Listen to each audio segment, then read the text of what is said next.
तैयार हो जाइए बाजार के आखिरी 1.5 घंटे के एक्शन के लिए, और एक्शन रहेगा भरपूर। और जैसा कि सुबह कह रहे थे, भले ही शुरुआत के हो आसार, लेकिन पूरा दिन एक्शन रहने वाला है। तो आज देखा आपने किस तरह से बेहतरीन मजबूती और तेज गिरावट और उतार चढ़ाव के बीच झूलते बाजार। ये है आज का अब तक का एक्शन, और इस एक्शन को बढ़ाएंगे आगे। फाइनल ट्रेड में आप सबका स्वागत है। नमस्कार, मैं हूं अनिल सिंघवी। और नमस्कार, मैं हूं दीपांशु भंडारी। अब तक का दिन तो काफ़ी इंटरेस्टिंग रहा है। बुल्स बेयर्स दोनों को बढ़िया अपॉर्चुनिटी मिली है इस बाजार में। अब एक्सपायरी तक कैसा एक्शन होगा उस पर फोकस करते हैं। तो अनिल जी, शुरुआत करते हैं। बताइए सर, इस समय की बड़ी बातें क्या है? उतार चढ़ाव के बीच निफ्टी करीबन 100 पॉइंट मजबूत अब भी बना हुआ है, और ये है 11,375 के पास। वहीं बैंक निफ्टी ऊपरी स्तरों से फिसला है 300 अंक, 22,300 के करीब इस वक्त ट्रेड करता हुआ दिख रहा है। और सरकारी बैंकों में अच्छी खरीदारी हुई है। इंडेक्स अभी भी 1.5% मजबूत है। मेटल शेयरों में बिकवाली होती दिख रही है। मेटल इंडेक्स 2% नीचे है। यूरोप के बाजार हैं 0.5% कमजोर, और डाउ फ्यूचर्स 100-125 पॉइंट नीचे इस वक्त आपको ट्रेड करते हुए दिखेंगे। ये इस वक्त का रुझान है दीप। बिल्कुल अनिल जी, और आज डे ट्रेडर्स के लिए तो अच्छा ही दिन रहा है सर। जिन्होंने लॉन्ग्स लिए हैं उन्हें भी फायदा हुआ, शॉर्ट्स लिए हैं ऊपरी स्तरों पर उन्हें भी फायदा हुआ। और आपने सुबह भी कहा था कि खरीदारी करके चलिए, पर ऊपरी स्तरों पर बिकवाली का भी मौका आएगा। अब कैसा एक्शन देख रहे हैं? क्या अभी भी ऐसा ही उतार चढ़ाव दिखेगा, या उन लेवल्स पर आ गए जिसके आसपास एक्सपायरी होनी चाहिए? 100% दीप उतार चढ़ाव दिखेगा। हाँ, एक्सपायरी किन लेवल्स पर होगी उसके लिए आपको थोड़ा समय देना पड़ेगा। मैं डेटा देखकर बताऊंगा। लेकिन मैं कई बार जब कहता हूं कि अगर उतार चढ़ाव है और दोनों तरफ ट्रेड मिलेगा, कभी लोगों को ये लगता है कि शायद पता नहीं होगा, या अनिल जी को ऐसा लग रहा है कि डेटा समझ में नहीं आ रहा इसलिए कह रहे हैं। जी नहीं, ऐसा बिल्कुल भी नहीं है। अगर डेटा में लग रहा है उतार चढ़ाव है तो उतार चढ़ाव है। और पिछली 3 एक्सपायरी से लगातार मैंने आखिरी घंटे की क्लोजिंग स्ट्रेटेजी में ये कहा एक्सपायरी इन्हीं लेवल के आसपास होगी अगर डेटा में दिखता है। और आज सुबह भी जब आपका सवाल था अच्छे संकेतों के बीच में क्या एक मजबूती वाला सेशन होगा, तो मैंने यही कहा कि पॉजिटिव रही है, लेकिन ओवर कॉन्फिडेंट मत रहिए। ट्रेड करने का तरीका ये कि आपको दोनों तरफ ट्रेड करना पड़ेगा। आप देखिए, आज अगर 11,350 11,450 के नज़दीक निफ्टी निकला, 11,425 11,475 परफेक्ट सेल जोन है, वहाँ पहुँचा। अगर वहाँ पर हिम्मत करके आप कॉन्ट्रा कॉल लेकर बेच पाएँ तो बहुत बढ़िया। ये आसान काम नहीं है। मैं जानता हूँ और मानता हूँ ये आसान काम नहीं है। अच्छी बात यह है कि बैंक निफ्टी में आपके कल एंट्री सही होगी। आज प्रॉफिट भी सुबह भी जीरो या हीरो वाले कॉल में आपका प्रॉफिट बन गया होगा। तो ये मौके दोनों तरफ देगा दीप। लेकिन इसमें कोई डाउट नहीं है कि आप एक तरफा व्यू लेकर चलेंगे या ओवर कॉन्फिडेंट होकर चलेंगे कि ये ट्रेंड मेरा बन गया। इसमें आपके पैसे लगने के चांस है। फिर एक चीज़ और कहना चाहता हूँ दीप, जो मैं 2:30 बजे आपको विस्तार में बताऊंगा। ओवरनाइट पोजीशन रखना किसी भी तरह की अभी भी उतनी ही रिस्की है जितनी कल थी, जितनी की परसों थी, उतनी ही आज भी रिस्की है। तो आप ये मत सोचिए कि एक दिन बाजार बढ़ गया इसका मतलब सारी टेंशन खत्म और वापस तेजी, एक दिन घट गया मतलब पूरी दुनिया भर की पॉजिटिविटी खत्म और नीचे ही नीचे। दोनों तरफ ट्रेड अभी भी मिलेंगे। वॉलेटिलिटी रहेगी। आप अगर सक्षम हैं, वॉलेटिलिटी के सही तरफ हैं तो आपकी दोस्त है, नहीं तो वॉलेटिलिटी से बड़ा दुश्मन आपके लिए कोई है नहीं। ये ध्यान में रखिएगा। चलिए, इस पर विस्तार से और आगे बातचीत करेंगे, लेकिन इस वक्त आइए भसीन साहब कार्यक्रम में हो रहे हैं शामिल, लेते हैं उनकी बेहतरीन पिक्स।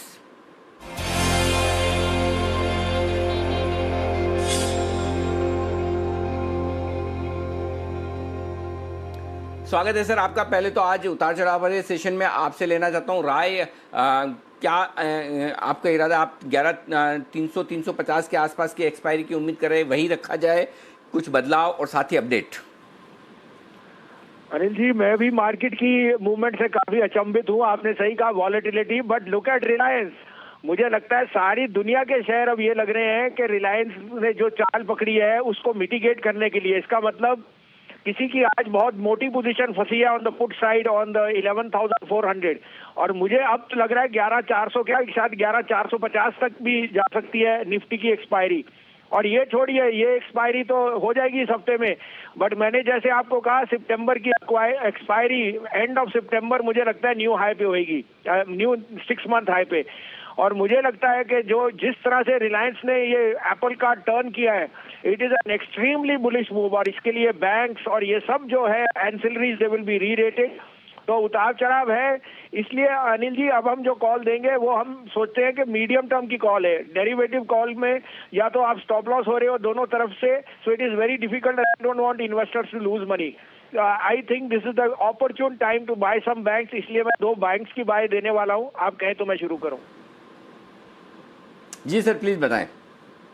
पहले एक अपडेट दे दूं सर, सुबह मैंने अडानी पावर और अडानी पोर्ट और अपोलो टायर कहा था। अडानी पावर पोर्ट का आई थिंक स्टॉप लॉस हो गया है।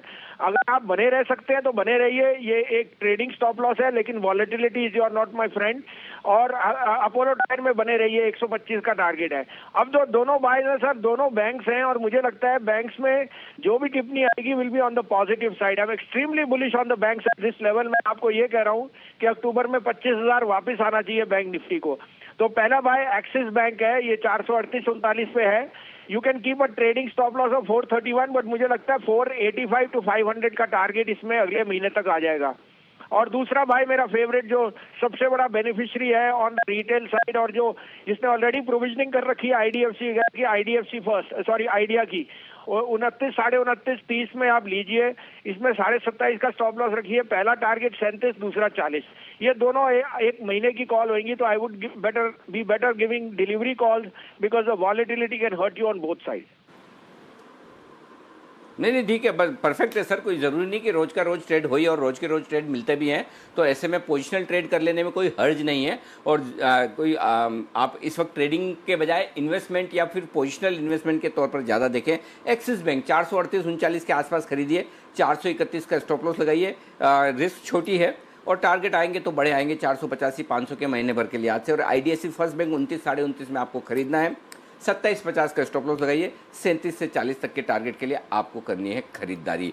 ये है राय आपके लिए आईडीएफसी फर्स्ट बैंक पर भी। आइए बढ़ते हैं आगे और अब लेते हैं इवेंट्स का जायजा। उससे पहले वागले साहब तैयार है, और एक बिगुल वागले साहब के लिए, वागले साहब का वंडर।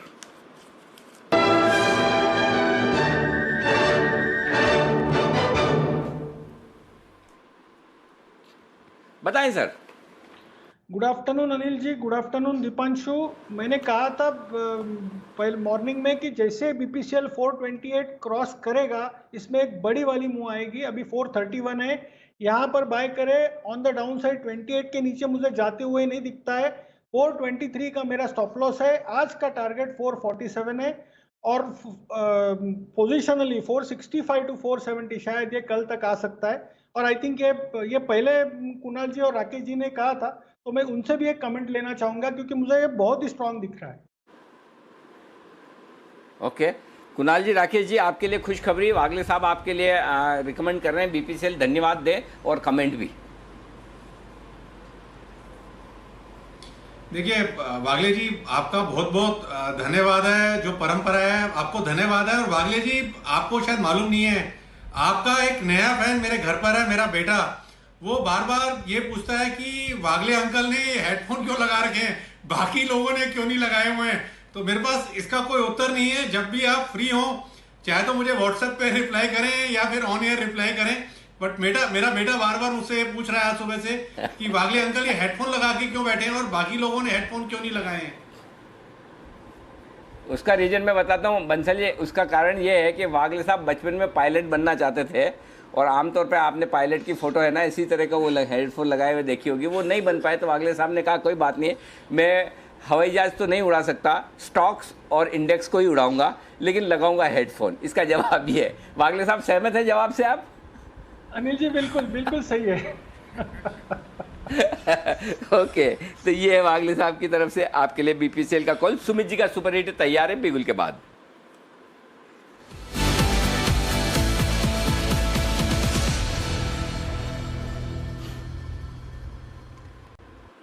सुमित जी बताएं सर। नमस्कार अनिल जी, गुड आफ्टरनून।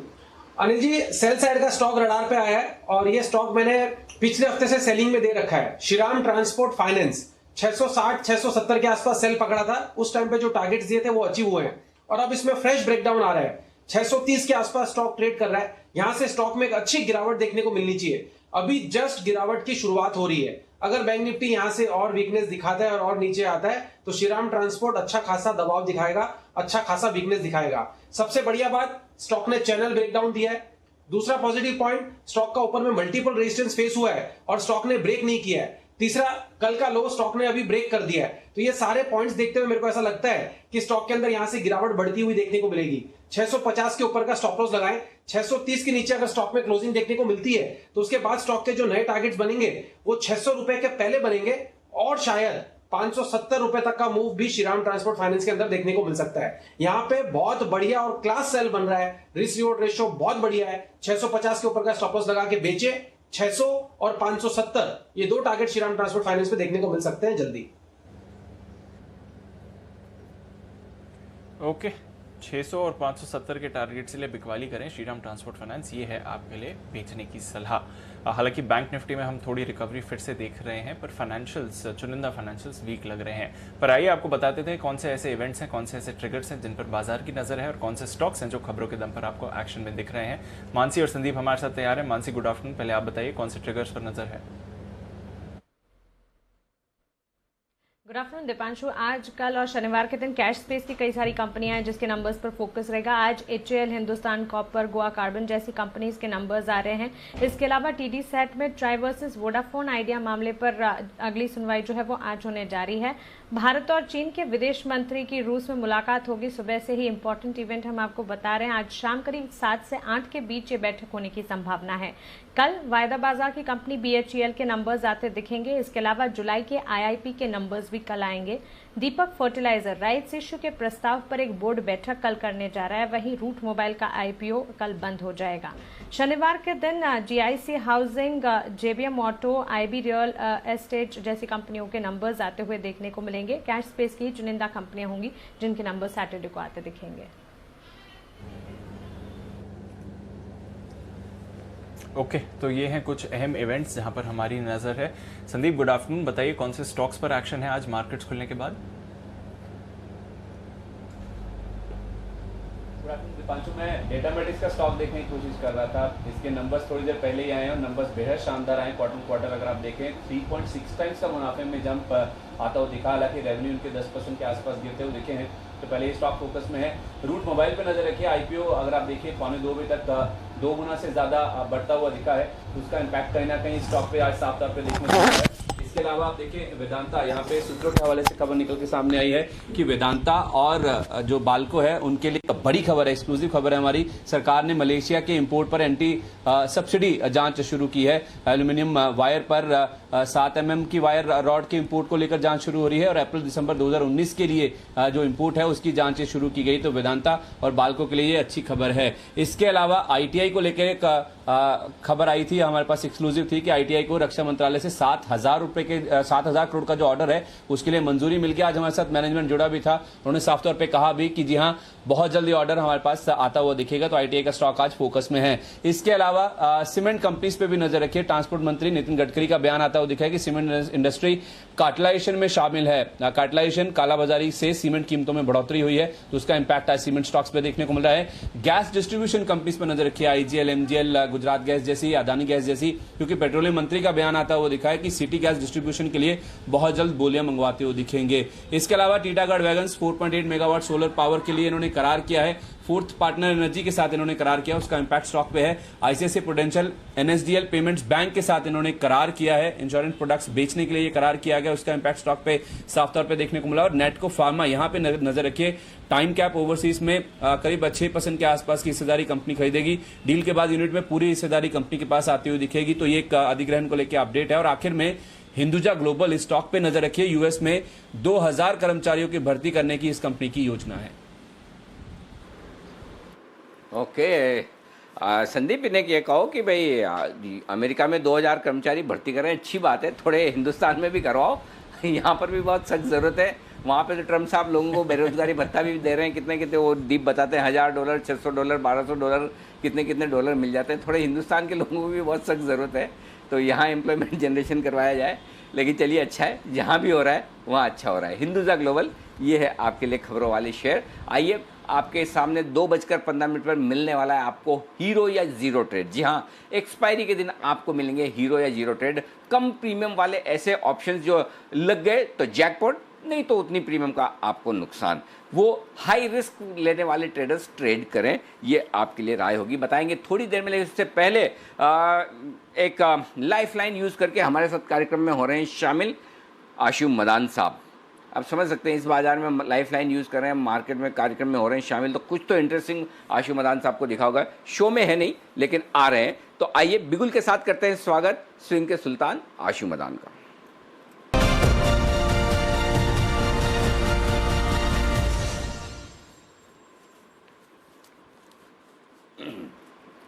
स्वागत है आशु जी आपका। बताएं सर, विशेष आपकी अपीयरेंस, स्पेशल अपीयरेंस की वजह?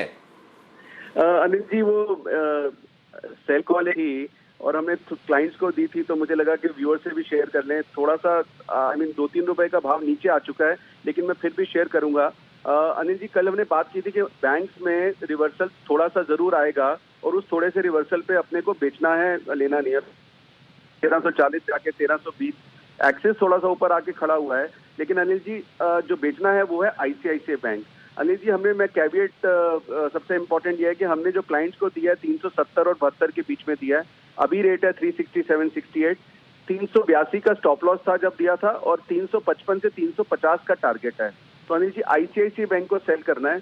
आज भी अनिल जी अगर एक मार्केट में बहुत इंटरेस्टिंग चीज देखें, मार्केट में बहुत अच्छी स्ट्रेंथ भी दिखी है भी। कल हमने कॉल भी दी थी, वो सिर्फ और सिर्फ अनिल जी रिलायंस, बीपीसीएल और 1-2 स्टॉक्स ने संभाला हुआ। बेसिकली 85% तो रिलायंस का कंट्रीब्यूशन ही है। बाकी अनिल जी अभी भी देखिए, आप मेटल्स में सुबह हिंडाल्को को नोटिस करिए अगर आप, और अगर आप टाटा स्टील को नोटिस करिए और कुछ एनबीएफसी को भी नोटिस करिए। अभी भी जो ब्रॉडर है मार्केट है, उसमें अनिल जी अभी भी डिस्ट्रीब्यूशन दिख रही है। तो अनिल जी आईसीआईसीआई बैंक देखने की, लेकिन अपने भाव से, और अनिल जी धीरे धीरे करके इसका टारगेट अगले 1-2 दिन के अंदर मुझे लगता है 15 रुपए नीचे मिलेगा आराम से। अपने भाव से मतलब कितना, कहाँ ऊपर में, कहाँ बेचना है ये तो बताएं। 370 के आसपास, 370 के आसपास। कोई बहुत मारामारी नहीं है, 370, ऐसा कोई मार्केट में ब्रेकडाउन नहीं है। अपने भाव से बेचना है, अपने भाव से बेचना है। कोई मारामारी नहीं है, कोई ब्रेकडाउन नहीं है। लेकिन अनिल जी जैसे मतलब लॉन्ग है, बीपीसीएल बहुत अच्छा लगता है भी, लेकिन आशु जी नहीं, ये मजा नहीं आ रहा। आशु जी आप ऐसे बोल रहे हो, मजा ही नहीं आ रहा, बिल्कुल सुनने में ही मजा नहीं आ रहा आपको। आपका तो आइडिया वो है, एक दिन मस्ती की पाठशाला में आपने बोला था कि जब बेचने का टाइम आए तो पहले तो गोली मारो और उसके बाद उसको पूछो कि तेरा गुनाह क्या था। आज आप बोल रहे हो आराम आराम से धीरे धीरे बेचिए, ऐसा क्यों? अनिल जी वो आराम से, क्योंकि एक्चुअली क्या होता है कि ट्रेडर के लिए ना अनिल जी लॉट साइज में 4 या 5 रुपए भी बहुत इंपॉर्टेंट होता है। तो अभी अगर 66 में बेच के 69 होगा तो मजा नहीं आएगा। जो 69 मिलेगा बेचेंगे तो मजा आएगा उसके अंदर। ओके, नहीं ठीक बात है, फेयर इनफ, ये तो मजाक की बात है। लेकिन हाँ, आराम से बेचिए, कोई हड़बड़ी नहीं। ऐसा नहीं कि आपको मौका नहीं मिलेगा, मौका मिलेगा तब छोड़ना नहीं है, ये आशु जी कह रहे हैं। तो वो मजाक की बात अलग है, लेकिन जब आप ट्रेड करते हैं तो सीरियस पैसे लगे होते हैं और वो सोच समझ के करना है। तो 367 से 370-71 की रेंज में बेचिए आईसीआईसीआई बैंक। 382 का स्टॉप लॉस है, 355-350 के टारगेट के लिए। शुक्रिया आशु जी आपका हमारे लिए वक्त निकालने के लिए। वैसे आशु जी आपको एक चीज़ बता दूं, आप सुबह के शो में थे नहीं, अगर आपने नहीं सुना तो सुन लीजिए। आज से हमने एक नई चीज़ की शुरुआत की है, हीरो या जीरो ट्रेड। मतलब एक्सपायरी के दिन आपको कुछ ऑप्शन का ट्रेड ऐसा मिलेगा, लग गई तो लॉटरी, नहीं तो जितनी प्रीमियम आप भर रहे हैं उतना ही नुकसान होगा। ये आज से हमने नया शुरू किया है और लोगों को बड़ा पसंद आ रहा है। सुबह उद्घाटन तो ठीक ठाक हो गया, जहां बैंक निफ्टी के ऑप्शन में लोगों के पैसे बन गए। अब आइए देखते हैं क्लोजिंग शो का आज का हीरो या जीरो ट्रेड। हीरो या जीरो वाले ट्रेड करना चाहते हैं लोग कि जहां पे अगर लग गई तो लॉटरी, नहीं लगी तो कोई बात नहीं। बैंक निफ्टी 22,485, 22485, ये है इस वक्त सपोर्ट का लेवल बैंक निफ्टी, और यहाँ पर है खरीदारी करने की राय। 22,600 का कॉल ऑप्शन 35 रुपए के आसपास खरीदिए। 60 रुपए का पहला टारगेट है, उसके बाद 100 और 150, ये 2 टारगेट के लिए बैंक निफ्टी में कॉल ऑप्शन में आपको खरीदारी करनी है। जीरो या हीरो ट्रेड की शुरुआत मैंने कर दी और शुरुआत सक्सेसफुल, मतलब वो कहते थे बहुत ही अच्छी हो गई है। 2 टारगेट हासिल हो चुके हैं और वो 2 टारगेट 15-20 मिनटों में ही हासिल हुए। तो एकदम सही वक्त पर मूव समझ में आया कि बैंक निफ्टी तैयार होता हुआ दिख रहा है।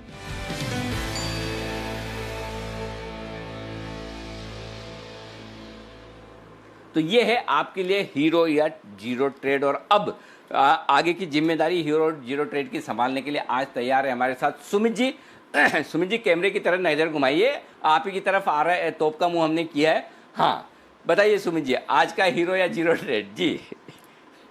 बिल्कुल अनिल जी, देखिए ये हीरो जीरो में सबसे बढ़िया होता है टाइमिंग, और लास्ट 2 घंटे के अंदर ऊपरी लेवल से अच्छा खासा दबाव आ चुका है बैंक निफ्टी के अंदर, और अब यहाँ पे बहुत टफ सिचुएशन है। लेकिन ये चैलेंज अभी लेते हैं। यहाँ पे निफ्टी का 11,400 का कॉल 10 रुपए 11 रुपए के आसपास ट्रेड कर रहा है। निफ्टी का 11,400 का कॉल 10 रुपए 11 रुपए के आसपास अभी ट्रेड कर रहा है। हीरो या जीरो, इसको करे खरीदारी, या तो जीरो और ऊपर में टारगेट जो मिल जाए वो बढ़िया। लॉजिकली टेक्निकल लेवल्स के हिसाब से जाएंगे, 30 रुपए से 35 रुपए तक का मिलना चाहिए। 10-11 रुपए पे ले, 30 से 35 के टारगेट होने चाहिए। बाकी अगर 20 भी हो गया तो ये डबल हो जाएगा। तो हीरो या जीरो के तौर पे 11,400 का कॉल ले, 10-11 रुपए पे 30 से 35 का टारगेट। ओके, तो ये है आपके लिए निफ्टी में 11,400 का कॉल ऑप्शन खरीदने की राय। 10 से 11 रुपए के आसपास खरीदिए, इतना ही मैक्सिमम नुकसान है आपका। 30 से 35 रुपए तक के टारगेट के लिए आज आप, और इस बीच में एक चीज़ मैं और आपको बता दूं, हीरो या जीरो ट्रेड में एक चीज़ और ध्यान में रखने की है। अगर समझिए 10 रुपये का कॉल ऑप्शन है, 15 हो गया, 20 हो गया, 18 हो गया, जो भी हो जाए ऊपर, उसके बाद आप अपना स्टॉप लॉस ट्रेल करना है, प्रॉफिट बुक करना है, या आपको अपना भी असेसमेंट लेना होगा। देखिए, जब आप या तो 2 या 3 गुना करना चाहते हैं या जीरो करना चाहते हैं, तो या तो बिल्कुल छोड़ दे भगवान भरोसे कि होगा तो 30-35 ही होगा, जो होगा देखा जाएगा, या फिर ये कि नहीं होगा तो कोई बात नहीं, मेरे 10 गए तो गए। अगर वैसी मेंटेलिटी है बहुत अच्छी बात है। अगर वैसी मेंटेलिटी नहीं है कि भाई ये प्रॉफिट भी हुआ था, अरे सुमित जी ने बोला उसके बाद 18-20 हो गया लेकिन वापस नीचे आ गया, तो वो आप अफसोस ना करेंगे फिर जीरो गया। तो अभी जैसे बात करते करते 18-19 हो गया, तो अब आपको है ना, जहाँ भी एंट्री कर रहे हैं जैसे भी है, तो आप अपना स्टॉप लॉस ट्रेल करते थे, इसमें थोड़ा दिमाग आपको अपना भी लगाना पड़ेगा, ये ध्यान रखें। और बिल्कुल दिमाग ना लगाना चाहें तो फिर उतना ही खरीदें, ये मान के कि ये जीरो होगा, आप उतना ही खरीदिएगा ताकि जीरो हो जाए तो आपको तकलीफ ना हो, ये ना लगे कि जीरो हो गया। तो ये एकदम आपके लिए। इस बीच बंसल जी कुछ विशेष, अच्छा सुमित जी कुछ कहना चाहते हैं पहले? सुमित जी आप बताएं। मैंने अभी थोड़ी देर पहले ही कहा था कि ये एक्सपायरी वाले दिन और ये हीरो या जीरो में मोमेंटम बहुत फास्ट आता है। अभी जस्ट 22 का हाई लगाया है और वापस से अभी 16 ट्रेड कर रहा है। तो किसी ने अगर बोलते सुनते अगर ट्रेड किया तब तो 10-15 रुपए तो इमीडिएटली मिल गया। और अगर वेट करते बैठे तो ऑप्शंस में ऐसा होता है, ये ऑप्शंस क्या चाइना मेड होते हैं, 1 सेकंड में गायब हो जाता है प्रीमियम जैसे ही थोड़ा सा टाइम निकला। तो इसके अंदर अलर्ट और बहुत ज्यादा स्पीड से ट्रेड करना होता है। तो इसके अंदर अभी भी बिल्कुल बने रह सकते हैं, लेकिन डबल भी हो गया तो बहुत अच्छा होता है। तो जस्ट अभी 22 का हाई लगा के वापस अभी 16 पे आया है। बिल्कुल ठीक बात है, ये वॉलेटिलिटी रहेगी। और जब at the money call option खरीद रहे हो, एक्सपायरी का टाइम है, तो जैसे जैसे आपका फ्यूचर मूव करेगा एग्जैक्टली वैसे वैसे ये भी मूव करेगा, तो ये ध्यान में रखिएगा। इस बीच विशेष टिप्पणी के लिए मैं आ रहा हूं बंसल जी आपके पास। जी सर बताएं। देखिए अनिल जी, एक टाइम पर मैंने और कुणाल जी ने बैंक ऑफ बड़ौदा पे बाय कॉल दिया था, 47 के अराउंड 53 तक स्टॉक गया था। तो सिमिलर एक स्टॉक अनिल जी रडार पर आया है, फ्रंट लाइन स्टॉक है, 3 रुपए का रिस्क है, 10 रुपए दे सकता है, और प्रोबेबिलिटी स्टॉप लॉस ट्रिगर होने की मात्र 1-1.5% की है, टारगेट हिट होने के चांसेस ज्यादा हैं। तो पैटर्न्स पे नजर है मेरी और कुणाल जी की, चांस मोस्ट लाइकली 3 बजे के अराउंड हम देंगे। तो यही कहना चाहता हूं, जुड़े रहें, चिपके रहें जी बिजनेस के साथ, कहीं जाइएगा नहीं। अगर ये कॉल आया तो ये तो 10 रुपए का टारगेट है, 3 रुपए का रिस्क, 10 रुपए का टारगेट, ये कल सेकंड हाफ तक देखने को मिलेगा। बंसल जी आपको क्या लगता है, कोई जाता है क्या? कोई नहीं जा रहा, आप टेंशन मत लो। बिल्कुल आपको छोड़ के कौन कहाँ जाएगा बंसल जी, चिंता न करें, एकदम चिपके हुए हैं।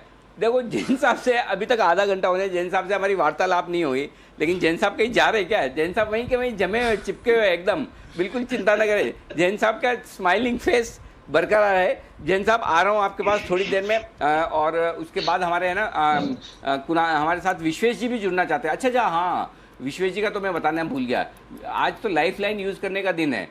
आशु जी ने यूज़ कर लिया, अब विश्वेश जी कर रहे हैं। विश्वेश जी कह रहे हैं मैं भी हीरो या जीरो कॉल देना चाहता हूँ। गजब भाई, हीरो जीरो जबरदस्त हिट हो रहा है।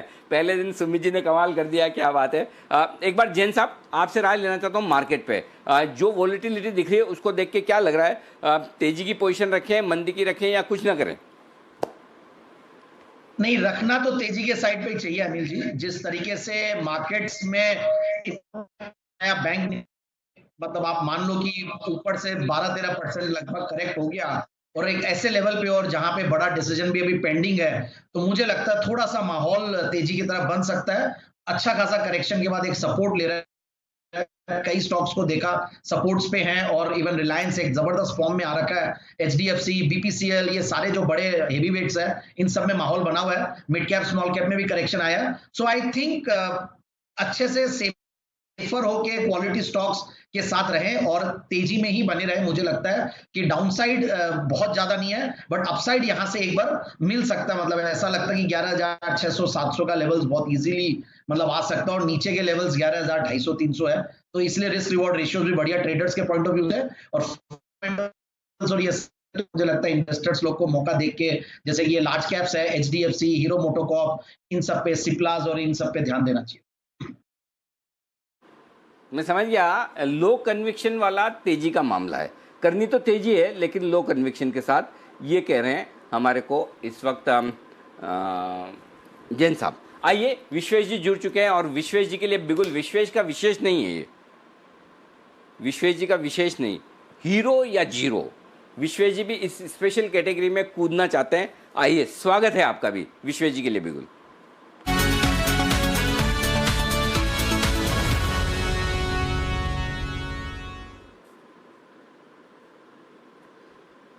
बताएं विश्वेश जी।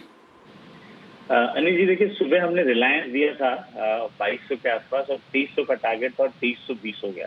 मुझे ऐसा लगता है रिलायंस में भी तो शॉर्ट कवरिंग शुरू ही नहीं हुई 2300 के कॉल में, और हमारे यहाँ निफ्टी में 11,400 में शॉर्ट कवरिंग शुरू नहीं। तो आज के लिए मुझे लगता है 11,350 का 55 रुपए 50 रुपए के आसपास कॉल को ऑक्यूमुलेट करना चाहिए। और मुझे लगता है कि निफ्टी यहाँ से एटलीस्ट नहीं तो भी 50 से 60 पॉइंट चल सकता है। ठीक है, तो 11,350 का कॉल 50-55 रेंज में एक्यूमुलेट करिए, 59 तक भी करिए, 60 तक भी करिए। मुझे लगता है कि जोर का मूव एक पेंडिंग है रिलायंस में और पेंडिंग है निफ्टी में। तो निफ्टी वापस 450-460 की ओर जा सकता है फ्यूचर के लेवल, और रिलायंस मेरे हिसाब से मुझे लगता है आज ही शायद 2350-2360 वापस एक बार कर दे, क्योंकि 2345 तक तो गया ही था हमारे बोलने के बाद। तो 0-0 ट्रेड में मेरी ओर से 11,350 का कॉल ऑप्शन होगा, टारगेट होगा ऑलमोस्ट 100 रुपए का, और मुझे लगता है अगर आपको स्टॉप लॉस भी रखना है तो 25 रुपए का स्टॉप लॉस रख के ट्रेड कर सकते हैं। अच्छा, 25 रुपए का 50 रुपए में लेना है और 100 रुपए का टारगेट, ये आज ही वाला है सर, है ना? सर आज ही वाला, आज ही वाला है। क्या बात है, वाह। वैसे एक चीज मैं आपको बता दूं, मेरे मुंह में पानी आ रहा है डेटा देखकर। विश्वेश जी, आपकी इजाजत हो तो, अच्छा एक ही है आपका कॉल या और कोई है? तो फिर मैं अपनी बात रखूं। सर आप रखिए, फिर मैं भी बात रखूंगा कुछ। अच्छा, 11,400 जो निफ्टी ने अभी अभी पार किया है ना, उसके बाद करीबन 1.25 करोड़ शेयर, इससे ज़्यादा ही होंगे, मैं खाली 11,300 से 11,400 की रेंज में, 11,300 पे call option 25 lakh, 11,350 30 lakh, 11,400 65 lakh, highest open interest calls में 11,400 पर आज की एक्सपायरी का, ये तीनों नीचे वाले तो मैं गिन ही नहीं रहा, 1 crore 25 lakh share, 1 crore 20 lakh share short हो गए हैं।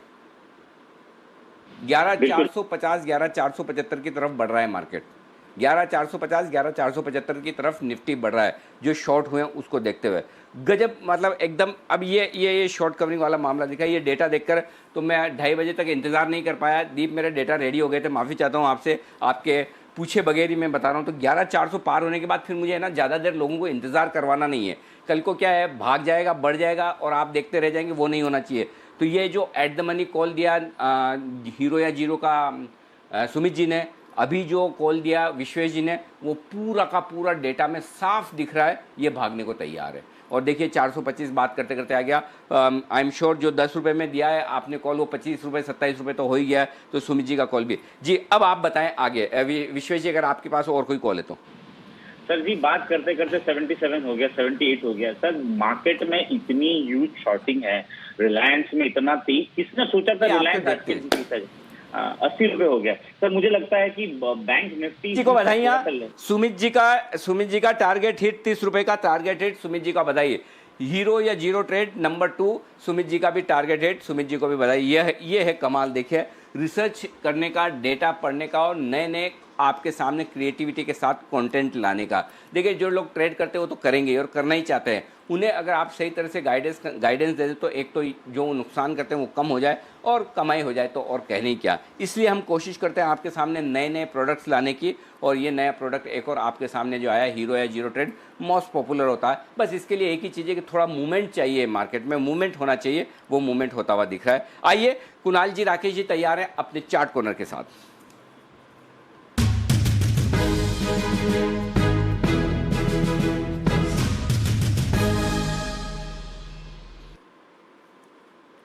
बताएं सर।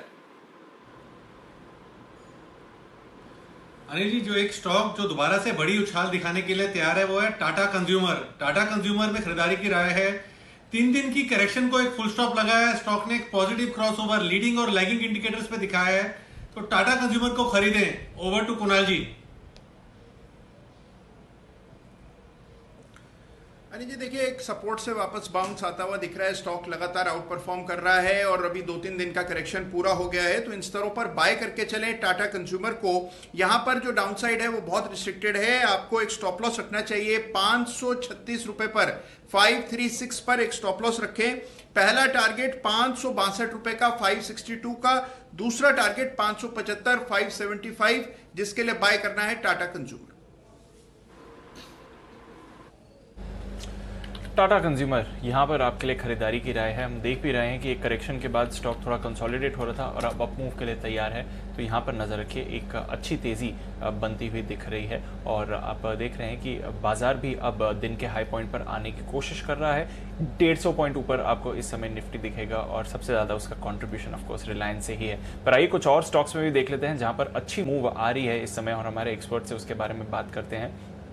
अदानी एंटरप्राइजेज, आज चार्ट कॉर्नर का कॉल था, वहाँ पर आप बढ़िया मूव देख रहे हैं। अब ग्रासिम में अच्छी खरीदारी आ रही है। सुबह से LIC हाउसिंग फाइनेंस अच्छा कर रहा है। मन्नापुरम में भी फ्रेश मूवमेंट आया है। जुबिलेंट फूड वापस आपको ऊपर आते हुए दिख रहा है। तो कुछ स्टॉक्स जो सुबह एक्टिव थे फिर दिन में करेक्ट हुए, अब वापस आपको अच्छी एक्टिविटी करते हुए दिखा रहे हैं। और एशियन पेंट्स एक बार फिर से यहाँ पर फ्रेश खरीदारी आपको आती हुई दिख रही है। तो सुबह से काफ़ी एक्टिव लग रहा था ये काउंटर, और अब आप फ्रेश मूव वहाँ पर भी आते हुए देख रहे हैं। वागले साहब, एशियन पेंट सुबह का आपका कॉल सर, कुछ रिविजन करना चाहिए? आपके पहले टारगेट ये बेहद करीब आ गया है।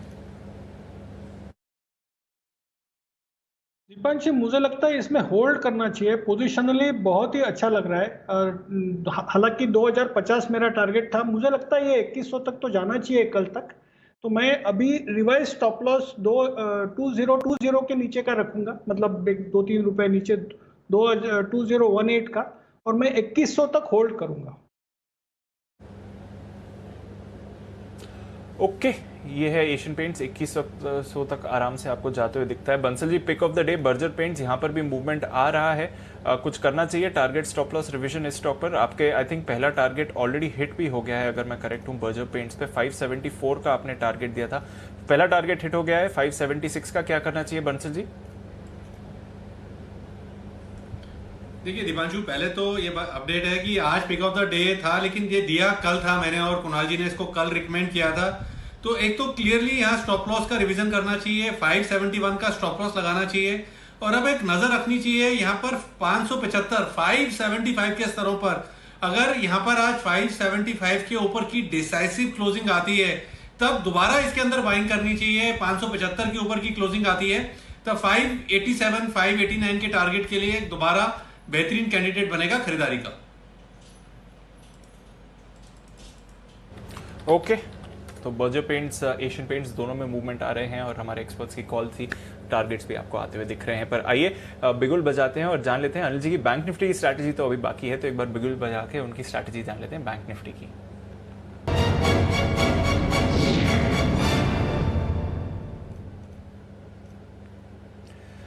अनिल जी, थोड़ा ग्लोबल क्यूज वॉलेटाइल हैं इस समय सर। डाउ फ्यूचर्स तकरीबन 130-135 अंकों की गिरावट दिखा रहे हैं। यूरोप की कमजोर शुरुआत हुई है, तो वहां पर नजर रखनी चाहिए। हालांकि इतनी बड़ी गिरावट नहीं है। यूके के बाजार थोड़े कमजोर हैं। जर्मनी और फ्रांस, वहां पर लगभग ½ % की गिरावट आप देख रहे हैं। तो यूरोप में थोड़ी कमजोरी है। थोड़े ग्लोबल क्यूज इस समय नेगेटिव लग रहे हैं। एशिया की मिलीजुली क्लोजिंग रही। हांगकॉन्ग ½ % से ज्यादा गिरा, पर जापान के बाजार लगभग 1% ऊपर थे। तो थोड़े मिले जुले ग्लोबल क्यूज हैं सर, पर हम क्योंकि इतना अच्छा परफॉर्म कर रहे हैं, तो क्या करना चाहिए इंडेक्स स्ट्रैटेजी पर? वही करना चाहिए दीप जो परसों किया था, वही करना चाहिए दीप जो कल किया था। अगर पिछले 2 दिनों में जो किया वो सही हुआ है, तो फिर आज तीसरे दिन कोई वजह ऐसी नहीं कि हम उसके विपरीत करें। परसों हमने क्या किया था? परसों मार्केट मजबूत दिख रहे थे, हमने शॉर्ट कॉल दिया था कि आप बेच कर जाइए, पोजीशन हल्की कीजिए। लगभग 23,000 के आसपास बैंक निफ्टी पर शॉर्ट कॉल हमने दिया था, करेक्ट। कल मार्केट सबको कमज़ोर दिख रहे थे, हमारी राय ये थी कि आप यहाँ पर खरीदारी करके जाइए, लॉन्ग कॉल है। कल बैंक निफ्टी कॉल दिया 22,140 पर, आज लाइफ एंजॉय किए, सुबह भी आपको कॉल आया।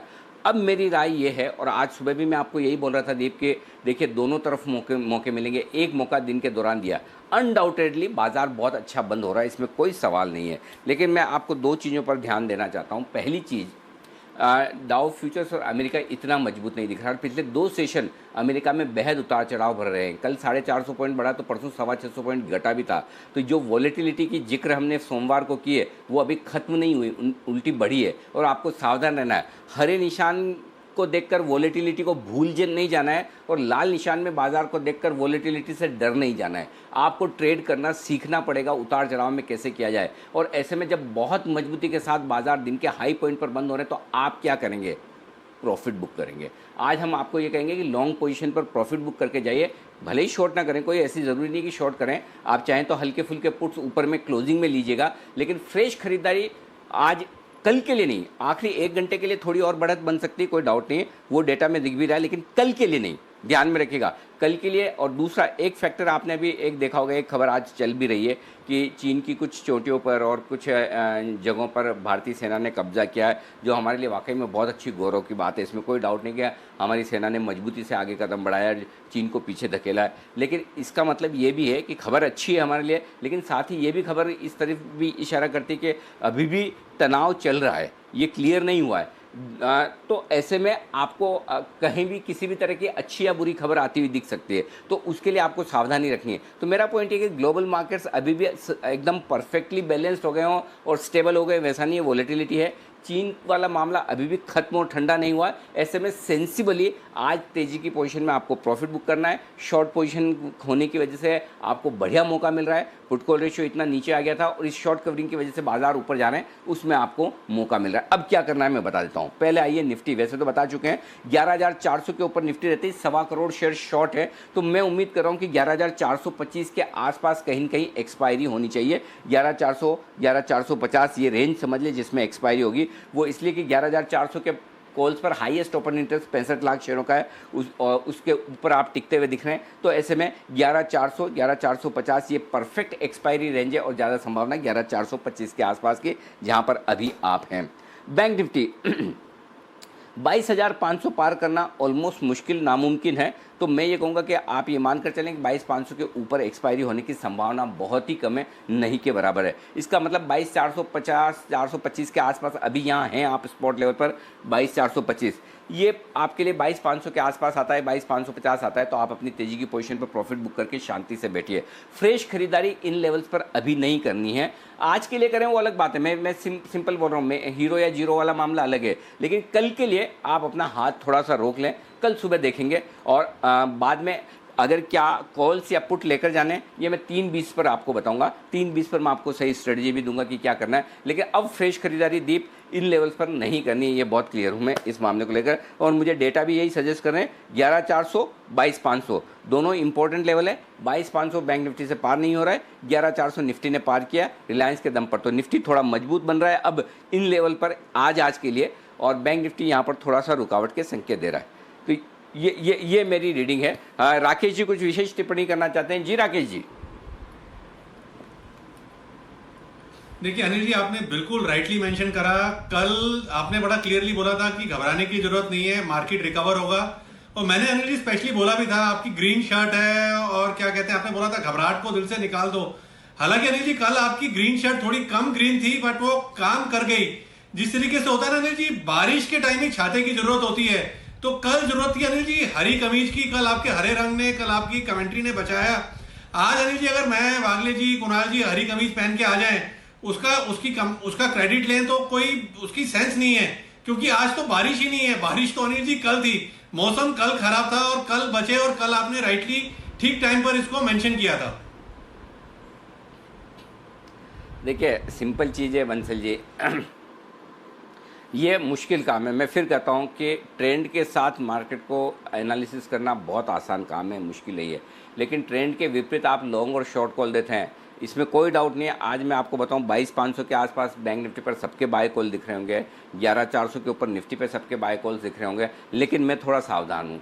22,100 22,200 के आसपास कल सबके शॉर्ट कॉल आ रहे थे, गलत नहीं है, मैं बिल्कुल भी गलत नहीं मानता। मैं इस मामले में मैं एकदम सही कहता हूँ। चार्ट्स में आपको जो चीज़ दिखती है वो अलग दिखती है, एफएनओ के डेटा में कुछ अलग दिखेगी और फंडामेंटली कुछ अलग दिखेगी। आप अपने ऊपर भरोसा करें, अपनी पढ़ाई पे भरोसा करें कि अगर आप चार्ट देख रहे हैं चार्ट को फॉलो करो, आप एफएनओ डेटा देख रहे हैं वो फॉलो करो। जैन साहब की तरह आप फंडामेंटल्स देखते हैं तो आराम से शांति वाला काम है उनका। लेकिन आपको कॉन्ट्रा ट्रेड अगर करना है तो बहुत मेहनत का काम है, इसमें बड़ा जजमेंट चाहिए, आसान काम नहीं है। इसीलिए मैं आज फिर से एक कॉन्ट्रा ट्रेड के लिए तैयार हो रहा हूँ और ये कॉन्ट्रा ट्रेड मेरा न्यूट्रल से हल्का नेगेटिव साइड पर होगा क्लोजिंग में। अगर अच्छी क्लोजिंग मिली तो, और नहीं मिली तो कोई बात नहीं, हम न्यूट्रल होकर जाएंगे, कल की कल देखेंगे। मुझे एक चीज़ बहुत साफ मेरे दिमाग में बहुत बैठी हुई है, पिछले 7-8 दिनों से बहुत साफ घुसी हुई है, मतलब जम गई है दिमाग में कि मुझे लोगों को रिस्क पे डालना ही नहीं है। मुझे आप लोग नहीं कमाएंगे चलेगा, मुझे कोई फ़र्क नहीं पड़ता, नहीं कमाए, आपका नुकसान होगा वो नहीं चलेगा। इसलिए मैं बहुत सोच समझकर आपको ओवरनाइट पोजीशन की बात कर रहा हूँ। इसलिए अगर मुझे कॉन्फिडेंस आया तो मैं 3:20 पे आपको ओवरनाइट पोजीशन की बात करूँगा, नहीं तो कुछ नहीं। जी दीप। बिल्कुल, तो एक और कॉन्ट्रा कॉल के लिए तैयार हो रहे हैं, देखते हैं एक्शन कैसा है। कल की जो कॉल थी बैंक निफ्टी पर बॉटम पे पकड़ा और वहां से टारगेट्स आए। आज सुबह भी बैंक निफ्टी की कॉल सुपर हिट रही। अब देखते हैं कि अगली स्ट्रैटेजी क्या आएगी। पर श्रीकांत चौहान साहब भी हमारे साथ शो पर जुड़ रहे हैं। श्रीकांत जी गुड आफ्टरनून। भरपूर स्टॉक्स हैं जो आपको अभी भी एक्शन में दिख रहे हैं, हालांकि बैंक्स थोड़े लड़खड़ा रहे हैं इस समय, बट निफ्टी के स्टॉक्स में अच्छा एक्शन है। आप बताइए सर, जिस तरह से थोड़े आज इंश्योरेंस स्टॉक्स एक्शन में आए हैं, एचडीएफसी लाइफ अब 600 के लेवल्स पर आ गया है। अब 600 से अगला स्तर कौन सा होगा एचडीएफसी लाइफ के लिए? Good afternoon Deepanshu. देखिए, वैसे एचडीएफसी लाइफ ने काफ़ी अच्छा करेक्शन कर लिया है और डेली बेसिस पे as well as weekly basis पे भी इसका करेक्शन हो चुका है। तो काफ़ी अच्छा बॉटमिंग फॉर्मेशन बनाने के बाद हमें एक तेज़ी देखने मिल रही है और मुझे लगता है कि जैसे कि अभी 600 के आसपास थोड़ा सा कॉल राइटिंग है, लेकिन जो नेक्स्ट लेवल्स है वो 610 के तो कम से कम बनते हैं, जो शायद मुझे लगता है आज के दिन में भी वो अचीव कर सकता है। तो करंट लेवल से एचडीएफसी लाइफ को लॉन्ग करके चल सकते हैं। हमें स्टॉप लॉस रखना है 594 का, मिनिमम टारगेट है 610 के, मैक्सिमम टारगेट रहेंगे 630 रुपए के। ओके, सो नज़र रखिए इंश्योरेंस स्टॉक्स पर, क्योंकि एचडीएफसी लाइफ अच्छा परफॉर्म कर रहा है, डेज हाई पर है, 600 पर आ गया है। आईसीआईसीआई प्रू पर भी नजर डालिए, यहाँ पर भी शानदार मूव आ रही है, 2.5% ऊपर आपको ये स्टॉक भी दिखेगा और ये भी डेज हाई के करीब ही ट्रेड करता हुआ दिख रहा है। तो वहाँ पर भी अच्छा एक्शन इस समय है। कई सारे स्टॉक्स हैं जहां पर आपको मूवमेंट आते हुए दिख रहा है, तो नज़र रखिए इस स्पेस पर क्योंकि अच्छा मूव है। कैश स्टॉक्स में भी नज़र डालते हैं। टीसीआई एक्सप्रेस है, एक बार इस स्टॉक को पुल अप करिए क्योंकि यहाँ पर हमने देखा कि कुछ फंड एक्शन हुआ था एचडीएफसी म्यूचुअल फंड की तरफ से कुछ दिन पहले, उसके बाद मूवमेंट आया है। टीसीआई ट्रांसपोर्ट कॉर्पोरेशन, यहाँ पर भी फंड एक्शन हुआ है एचडीएफसी म्यूचुअल फंड की तरफ से और उसके बाद भी स्टॉक पर मूवमेंट आया और आज फिर से आप देख रहे हैं कि ये दोनों स्टॉक्स आपको एक्शन में आते हुए दिख रहे हैं। तो इन दोनों स्टॉक्स पर आप ज़रूर नज़र रखिए। पर एक और स्टॉक जिसके बारे में हमने रेगुलरली चर्चा करी है और आज डेज हाई पर, एक्चुअली पहले टीसीआई एक्सप्रेस पर सुमित जी आपसे राय जानना चाहूँगा, उसके बाद दूसरे स्टॉक के बारे में बात करेंगे। 815 817 के लेवल्स पर एक बड़ा स्पाइक आया है, क्या चल रहा है स्टॉक पर? दीपांशु, जैसा नाम वैसा मूव दिखा रहा है स्टॉक आज। टीसीआई एक्सप्रेस आज एक एक्सप्रेस मूव दिखा रहा है तेजी की तरफ और ये स्टॉक के अंदर 820 के ऊपर अगर क्लोजिंग देखने को मिला तो 840 रुपए से लेके 850 रुपए तक का अपसाइड मूव देखने को मिल सकता है। टीसीआई एक्सप्रेस में जिन्होंने लॉन्ग पोजीशंस बनाया है वो होल्ड करें। 790 800 के आसपास अब स्टॉक का सपोर्ट है तो वो स्टॉप लॉस रखे, ट्रेलिंग स्टॉप लॉस लगाएं और ऊपर में 820 के ऊपर क्लोजिंग मिलने पे 840 850 इमीडिएट लेवल्स आने वाले दिनों में देखने को मिल सकते हैं। ओके, तो ये है आपके लिए टीसीआई एक्सप्रेस में खरीदारी करने की राय। एचडीएफसी म्यूचुअल फंड की एंट्री के बाद स्टॉक में दौड़ आती हुई दिख रही है। एक्सप्रेस हो गया ये स्टॉक, पहले मतलब एक्सप्रेस नाम का था, अब भाव के हिसाब से भी एक्सप्रेस हो गया। ये आपके लिए मेरे ख्याल से जैन साहब आपने इसे रिकमेंड किया था ना एक बार, अगर इफ आई एम राइट, मुझे ध्यान सही है तो। अच्छा, जैन साहब से संपर्क, जैन साहब भी बीच में संपर्क, अब मुझे कई बार पता नहीं चलता जैन साहब का संपर्क वाकई में टूटा है। जैन साहब थोड़ी देर में उठ के चले जाते हैं। जैन साहब सोचते हैं अच्छा सब लगे हुए ये सारे टेक्निकल वाले एफएनओ वाले मेरा नंबर तो आने देंगे नहीं, मैं थोड़ा घूम ही आता हूँ। तो चलिए जैन साहब जब वापस से घूम फिर के पहुँचेंगे तो हम जैन साहब से करेंगे संपर्क, पूछेंगे टीसीआई एक्सप्रेस के बारे में। तब तक नितिन जी तैयार हैं निफ्टी पर निशाना लगाने के लिए, आइए करते हैं स्वागत।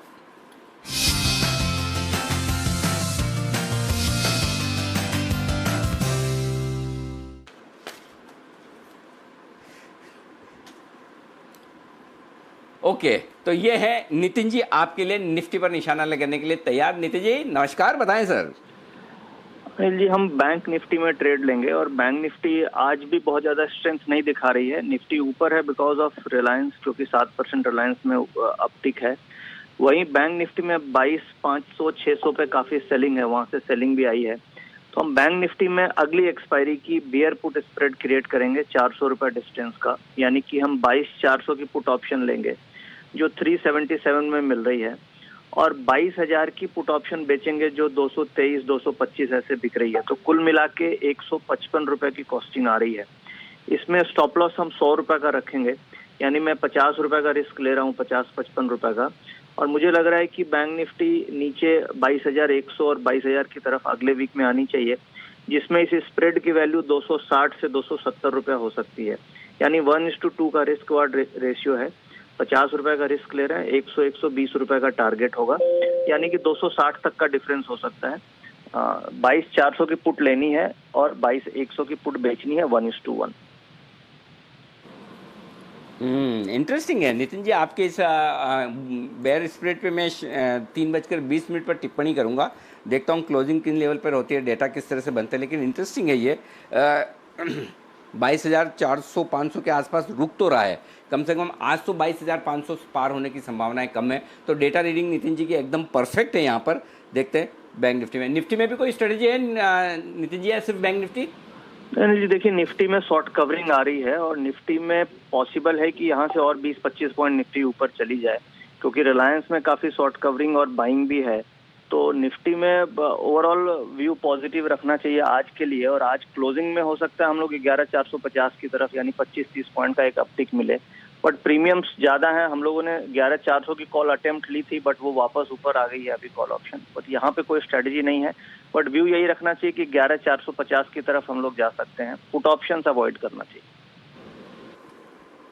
ठीक बात है, 11,450 बिल्कुल एग्जैक्टली डेटा आपके मेरे मिलते हुए दिख रहे हैं। मैं भी 11,450 तक की तैयारी में बैठा हूं और 11,400 के ऊपर की एक्सपायरी की उम्मीद कर रहा हूं। तो डेटा वही जो नितिन जी देख रहे हैं वही मैं भी देख रहा हूं, तो हम दोनों की डेटा रीडिंग लगभग सिमिलर आती हुई दिख रही है। शुक्रिया नितिन जी ये बेहतरीन स्ट्रेटेजी देने के लिए। एक बेहतरीन एल्गो ट्रेड आ रहा है कुणाल जी राकेश जी की तरफ से, उससे पहले सुमित जी का सुपरहिट ये है कतार में, तो सुमित जी के लिए भी गुल।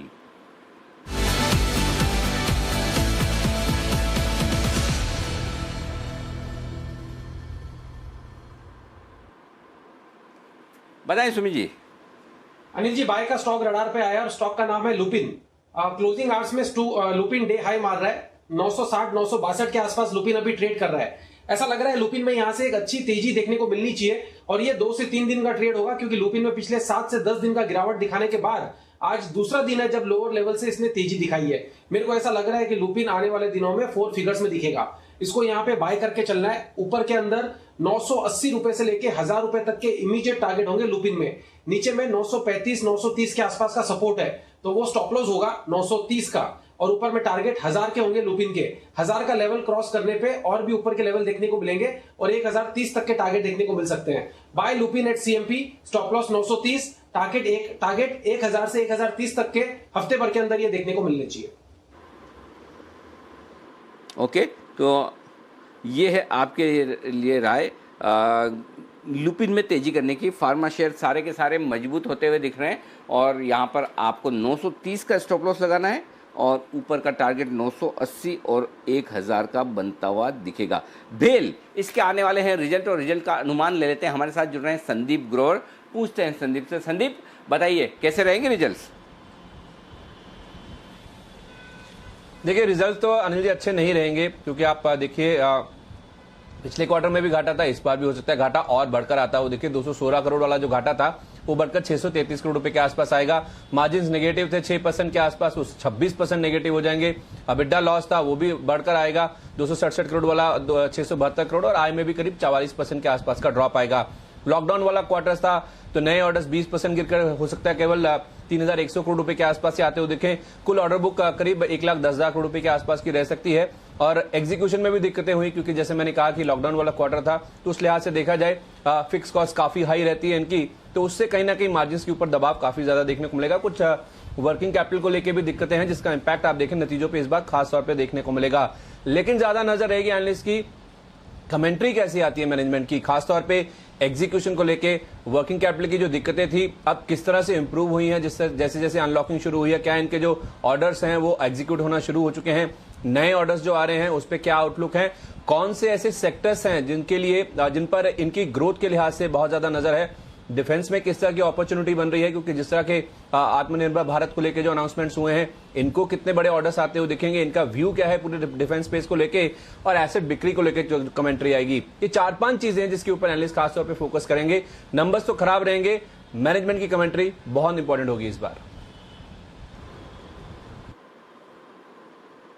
ओके, तो ये है आपके लिए भेल के नतीजों से पहले का अनुमान। देखते हैं किस तरह के रिजल्ट्स रहेंगे। नंबर्स तो कमज़ोर आने ही सबके आ रहे हैं, भेल के अकेले तो आने हैं नहीं कमज़ोर, लेकिन हाँ कमेंट्री, मैनेजमेंट कितना कॉन्फिडेंट है आगे के लिए क्या। और ये बड़ा इंटरेस्टिंग होगा, मैनेजमेंट नया आया हुआ है भेल में और काम कंपनी जोरदार कर रही है भाई, तो जरा भेल पे नज़र रखिए। रिजल्ट के बाद मैनेजमेंट इन्वेस्टर कॉल में क्या कुछ कहता है इसको अच्छे से सुनिएगा, और आप नहीं सुन पाए तो कोई बात नहीं, जिम्मेदारी संदीप जी को दे दें। संदीप जी सुन के बता दीजिएगा मैनेजमेंट ने क्या कहा है, आगे के लिए आउटलुक क्या है, ये काम आपके जिम्मे। जैसा आपने पूर्वानुमान बताया है भेल के नतीजों का, वैसे आप बाद में भी तस्वीर बता दें नतीजों के बाद। ये संदीप जी मतलब संदीप जैन साहब नहीं, जैन साहब तनाव में आ जाएंगे। जैन साहब आपके लिए आप लाइफ एंजॉय करिए। जैन साहब आप वैसे इतने जेम्स जवाहरात हीरे जवाहरात आप ढूंढ के निकाल के लाते हैं, आपको इससे ज़्यादा और काम करने की जरूरत नहीं।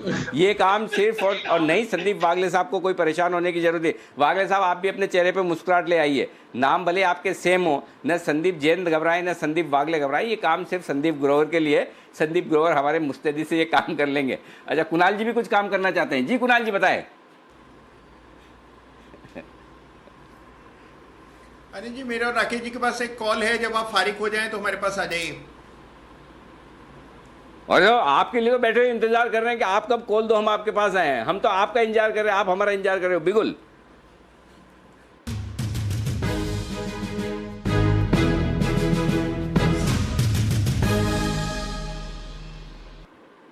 बताएं सर। देखिए अनिल जी, कल हमने बीपीसीएल रिलायंस इंडस्ट्रीज दिया था, सुबह सुबह की चार्ट कुछ कह रहा है, फिर आज बीपीसीएल दिया, और अब जो चार्ट कुछ कह रहा है कुछ बड़ा होने वाला है, वो है इन्फो एज। नौकरी के जो चार्ट्स हैं ये बता रहे हैं कि कुछ शायद बड़ा कुछ होगा, बड़ा अपमूव यहाँ पॉसिबल है। नीचे में एक पॉजिटिव क्रॉसओवर देखने को मिला और बहुत अच्छी खूबसूरती से स्टॉक कंसोलिडेट होकर ऊपर की तरफ निकल रहा है, तो इसको खरीदने की राय है। ओवर टू कुणाल जी। अनिल जी देखिए, इस कंपनी में कई सारे ब्रांड्स हैं, कई सारे इसके बिजनेसेस हैं अनिल जी, और कई बिजनेसेस में बिल्कुल संभव है अनिल जी, जिस तरह का मौसम है कि कुछ विदेशी निवेशकों की रुचि बन जाए, तो इन स्तरों पर हमारा नौकरी यानी कि इन्फो एज में खरीदारी की राय है। यहां पर जो स्टॉप लॉस है वो आपको 3250 रुपए पर 3250 पर रखना है। पहला टारगेट 3575 रुपए का, दूसरा टारगेट 3650 रुपए का, तो 3650 के टारगेट के लिए नौकरी यानी कि इन्फो एज में हमारी खरीदारी की राय। ओके, ये है आपके लिए बेहतरीन कॉल। आइए अब 2:50 हुए हैं, बसीन साहब कार्यक्रम में हो चुके हैं शामिल, बिगुल के साथ करते हैं उनका भी स्वागत।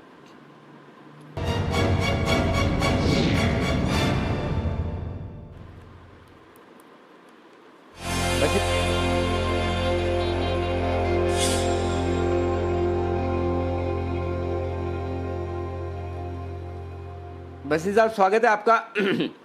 बताएं सर, एक तो अपडेट और उसके बाद आपके फ्रेश कॉल्स।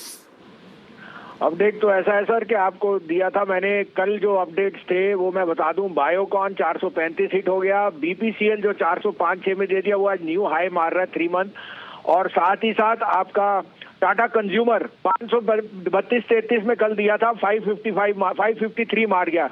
जो इसमें प्रॉफिट बुक करना चाहे करें। और जैसे आपको कहा था एक्सपायरी, आपने पूछा था, मैंने 300 350 से रिवाइज कर दी थी 400 450, और अब मुझे कोई दो राय नहीं कि दिस एक्सपायरी ऑफ सितंबर series will be at a new 4 month high. Anil ji अब आप कहें तो मैं एक कॉल दूं, जो BTSCT आप ले लीजिए या डिलीवरी के लिए ले लीजिए, but this is what my call is. जी सर प्लीज बताएं। तो आप ये मेरा एक बहुत अच्छा फेवरेट शेयर है और मैं कहता हूँ रीट्रेड करता हूँ इसमें बाय। अशोक लीलैंड 66.66 है, 64 का स्टॉप लॉस रखिए, 75 का टारगेट। दो सिंपल रीजनिंग है सर। चाइना के तनाव से I believe there is a very big order which has gone for defence armour trucks, और Ashok Leyland has got the biggest pie, it's the largest player in the army truck segment, और साथ में जो bus के contracts हैं that is doing extremely well. तो that would be my outperformer stock for BTSTT sir, and delivery. Okay, तो अशोक लेलैंड को आपको लेना है डिलीवरी के लिए, 75 के टारगेट से, तो यहां से एक अच्छी गेंस आ सकती है। सर एक ही कॉल है, कोई और भी कॉल सर? सर ठीक।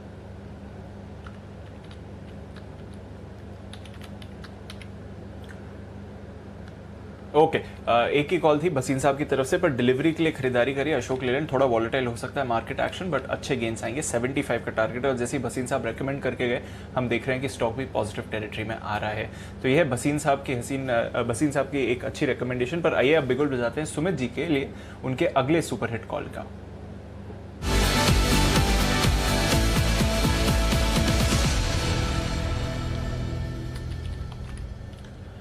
बताएं सुमित जी। जी दीपांशु, बाय का स्टॉक रडार पे आया है और बहुत दिनों के बाद ये स्टॉक के अंदर गति देखने को मिल रही है, तेजी की गति। बिल्कुल, हाँ बिल्कुल सही। स्टॉक का नाम है गति। 45.50 45.80 के आसपास का भाव चल रहा है, और ये लॉजिस्टिक स्टॉक्स में सब में आज लोअर लेवल से अच्छी तेजी देखने को मिली है। तो गति के अंदर अब ऐसा लगता है कि एक अच्छी गति देखने को मिलेगी, जिसके अंदर स्टॉक ऊपर में 50 रुपए का पहला टारगेट, यानी प्रेजेंट लेवल से 10 रुपया ऊपर, 10% ऊपर, और ऊपर में 52 से 54 रुपए तक का मूव भी देखने को मिल सकता है। स्टॉक एक चैनल में ट्रेड कर रहा है, चैनल के लोअर बैंड पे स्टॉक ने आज सपोर्ट लिया है, और वहां पर मल्टीपल सपोर्ट है 42-43 के आसपास। तो जब तक ये लेवल टूटेंगे नहीं, तब तक गति के अंदर लॉन्ग पोजीशंस होल्ड करें, यहाँ पे फ्रेश खरीदारी करें। ऊपर में 50 रुपए से लेकर 54 रुपए तक का अपसाइड मूव गति के अंदर देखने को मिल सकता है। वॉल्यूम्स भी आज स्टॉक के अंदर एक्स्ट्रा ऑर्डिनरी देखने को मिल रहे हैं। 6 लाख शेयर्स के आसपास का वॉल्यूम देखने को मिल रहा है स्टॉक के अंदर। यहां से एक अच्छा मूवमेंट देखने को मिलना चाहिए। 50 से 54 के टारगेट्स के लिए खरीदारी करें। ओके, 50 से 54 के टारगेट के लिए खरीदारी करें। कोई स्टॉप लॉस सुमित जी? 42 से 43 के आसपास का सपोर्ट है, तो 42 रुपए 50 पैसे के आसपास का स्टॉप लॉस लगा के खरीदारी करें। ओके, तो यह है आपके लिए गति पर रहा है। आइए अब एक बिगुल बजाते हैं श्रीकांत जी के लिए BTSTT का।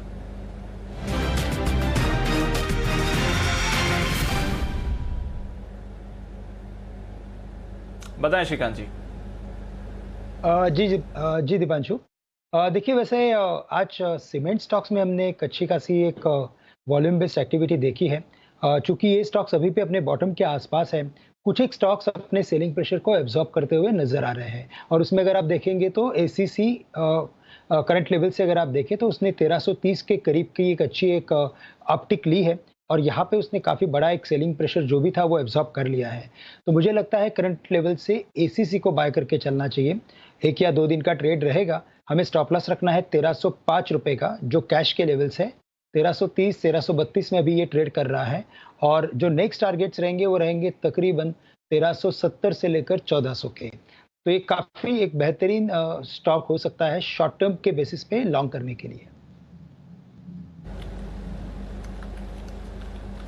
ओके, तो ACC ये है आपके लिए खरीदारी की राय, और यहाँ पर भी अब मूवमेंट आपको आते हुए दिख रहा है। तो कुछ और सेक्टर्स की तरफ से पार्टिसिपेशन बढ़ रहा है मार्केट्स के लिए, और ये एक हेल्दी साइन आप ज़रूर यहाँ पर देखना चाहिए, जिस तरह से मार्केट का मूवमेंट भी बढ़ रहा है। कई और कैश स्टॉक्स हैं जहाँ पर अच्छा मूवमेंट है। लॉजिस्टिक स्टॉक्स और भी अब पार्टिसिपेट कर रहे हैं, तो पूरे के पूरे लॉजिस्टिक स्पेस में एक अच्छी मूव आ रही है। इसमें एक और स्टॉक था ब्लू डार्ट, जिसके बारे में हमने कुणाल जी से भी पहले बात करी है, और सचित जी अगर मेरे पास सही डेटा है तो 7 जुलाई को इसको रेकमेंड करके गए थे, तब 2000 के लेवल्स पर था। आज 2900 पर आ गया है। कुणाल जी जरा ब्लू डार्ट के चार्ट देखिए। सचित जी की रेकमेंडेशन थी 2000, तो आज अगर आप देखें तो 2 महीने में लगभग 45% रिटर्न्स दिए हैं। पर जिस तरह से अपमूव आ रहा है कुणाल जी, ब्लू डार्ट और भी तेजी है, 3000 के भी ऊपर दिखता है अब स्टॉक।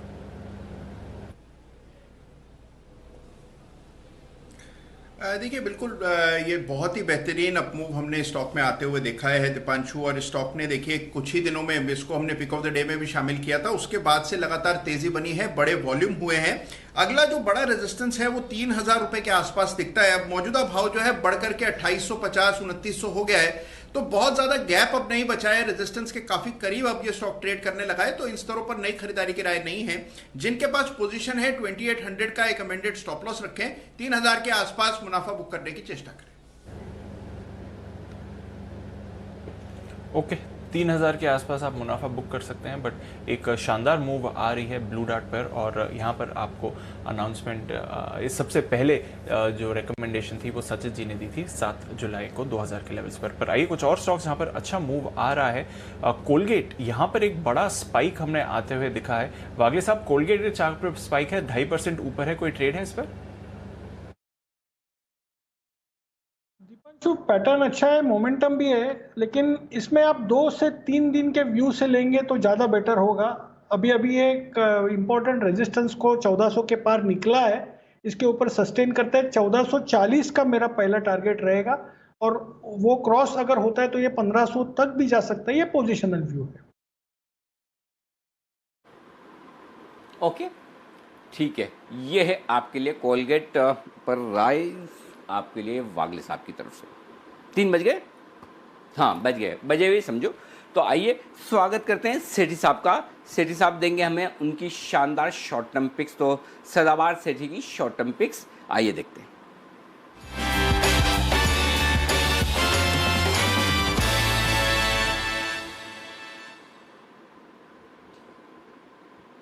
स्वागत है सेठी साहब आपका। बताइए आपका इन्वेस्टमेंट ग्रेड का short term pick. Good afternoon Anil ji. बिल्कुल, पहले तो कल के स्टॉक के बारे में बात करना चाहूंगा। कल मैंने 3 स्टॉक रिकमेंड करे थे। एक तो इंडियन ह्यूम पाइप, जो कि 180-81 के लेवल पे रिकमेंड करा था, 190 का टारगेट था। आज स्टॉक ने हाई 189.45 का किया है, तो ऑलमोस्ट टारगेट अचीव्ड है।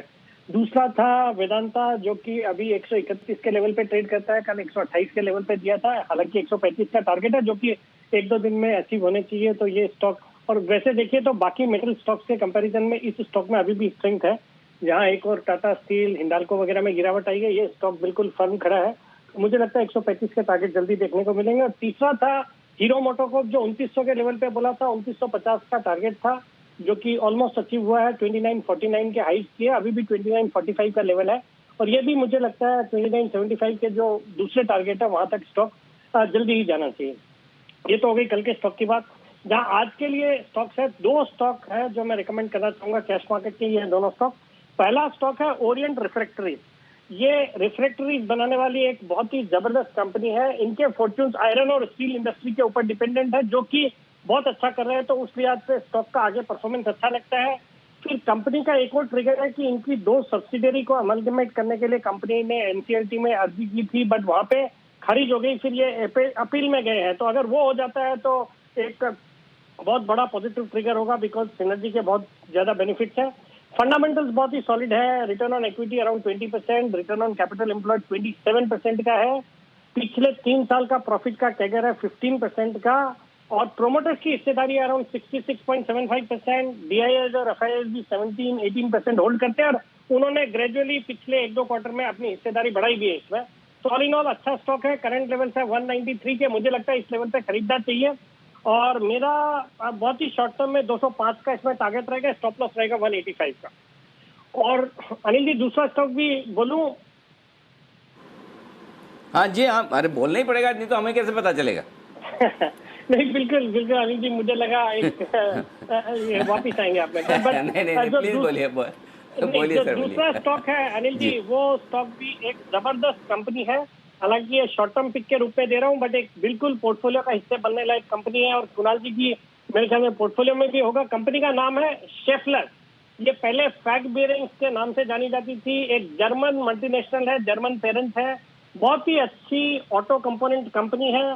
कंपनी के शानदार परफॉर्मेंस रहा है। ऑपरेटिंग प्रॉफिट मार्जिन अराउंड 12-13%, जबरदस्त रिटर्न रेशियोज है, 0 डेट कंपनी है।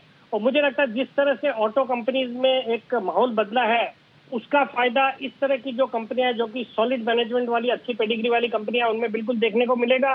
प्रोमोटर्स की हिस्सेदारी है 74% की। एफआईआई डीआईएस भी अराउंड 21% इसमें ओन करते हैं। मुझे लगता है ये स्टॉक बहुत ही जल्दी, मुझे लगता है 4250 तक के लेवल बिल्कुल देखे जा सकते हैं। 3990 का स्टॉप लॉस रहेगा। 3,990, 4,250 के टारगेट। देखो भाई ऐसा है सेठी साहब, कोई भी कंपनी जो अंतर्राष्ट्रीय हो, एमएनसी, और जो बेरिंग बनाने वाली हो, वो कुणाल जी के पोर्टफोलियो में ना हो, ऐसा होने, पता नहीं बेरिंग से इनको क्या प्यार है, भगवान जाने। वो एसकेएफ और ये फैग बेरिंग जिसका नाम शेफलर हो गया, एक आध और भी, अब मुझे नहीं पता कौन कौन बेरिंग बनाता है, तो सारे बेरिंग वाले इन्होंने कोई छोड़े नहीं है। कुणाल जी सही है ना?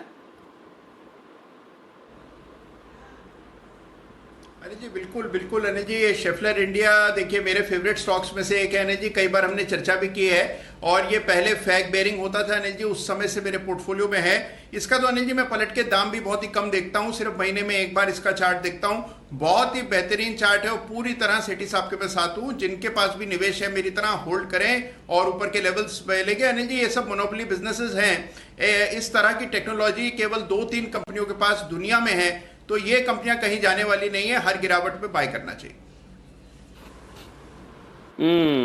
ओके, शेफलर यानी फैग बेरिंग, ये खरीदारी करने की राय सेठी साहब की तरफ से भी है और कुणाल जी के पोर्टफोलियो में तो है ही। बहुत बहुत शुक्रिया सर।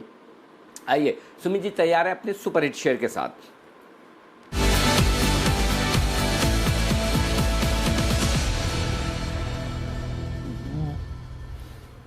बताएं सर। अनिल जी, बाय का स्टॉक रडार पर आया है। स्टॉक का भाव चल रहा है 70 रुपए 50 पैसे, 70 रुपए 80 पैसे। स्टॉक का नाम है मेक मनी ऑर्गेनिक्स, जिसका सिंबल है मेक, MEGH, मेक। ये स्टॉक के अंदर पिछले 5 दिनों के गिरावट के बाद आज पहला दिन है जब ये तेजी दिखा रहा है, और पहले ही दिन इसने लास्ट 3 दिन के हाई तोड़ दिए, which is a very positive sign for any stock. ये स्टॉक यहां से मेरे को लग रहा है कि एक अच्छा अपसाइड मूव दिखाने को तैयार है, और वैसे भी लास्ट 6 महीने में स्टॉक ने तेजी का ट्रेंड कन्वर्ट हो चुका है और स्टॉक एक तेजी के ट्रेंड के अंदर है। ऐसा लगता है कि स्टॉक के अंदर यहां से ऊपर का मूव देखने को मिलेगा, और ऊपर में 75 रुपए से लेकर 80 रुपए तक का अपसाइड मूव देखने को मिलना चाहिए आने वाले 4 से 5 दिनों में। मेक मनी ऑर्गेनिक्स के अंदर यहां पे सीएमपी पे लॉन्ग पोजीशंस इनिशिएट कर सकते हैं। नीचे में छोटा सा स्टॉप लॉस 66, 67, 50, 67 के आसपास का सपोर्ट है, तो 66 रुपए 50 पैसे का स्टॉप लॉस लगा के मेक मनी ऑर्गेनिक्स में लॉन्ग पोजीशंस इनिशिएट करें। 75 रुपए से लेके 80 रुपए तक के टारगेट अगले हफ्ते तक स्टॉक के अंदर देखने को मिलने चाहिए। 66-50 का स्टॉप लॉस लगाना है।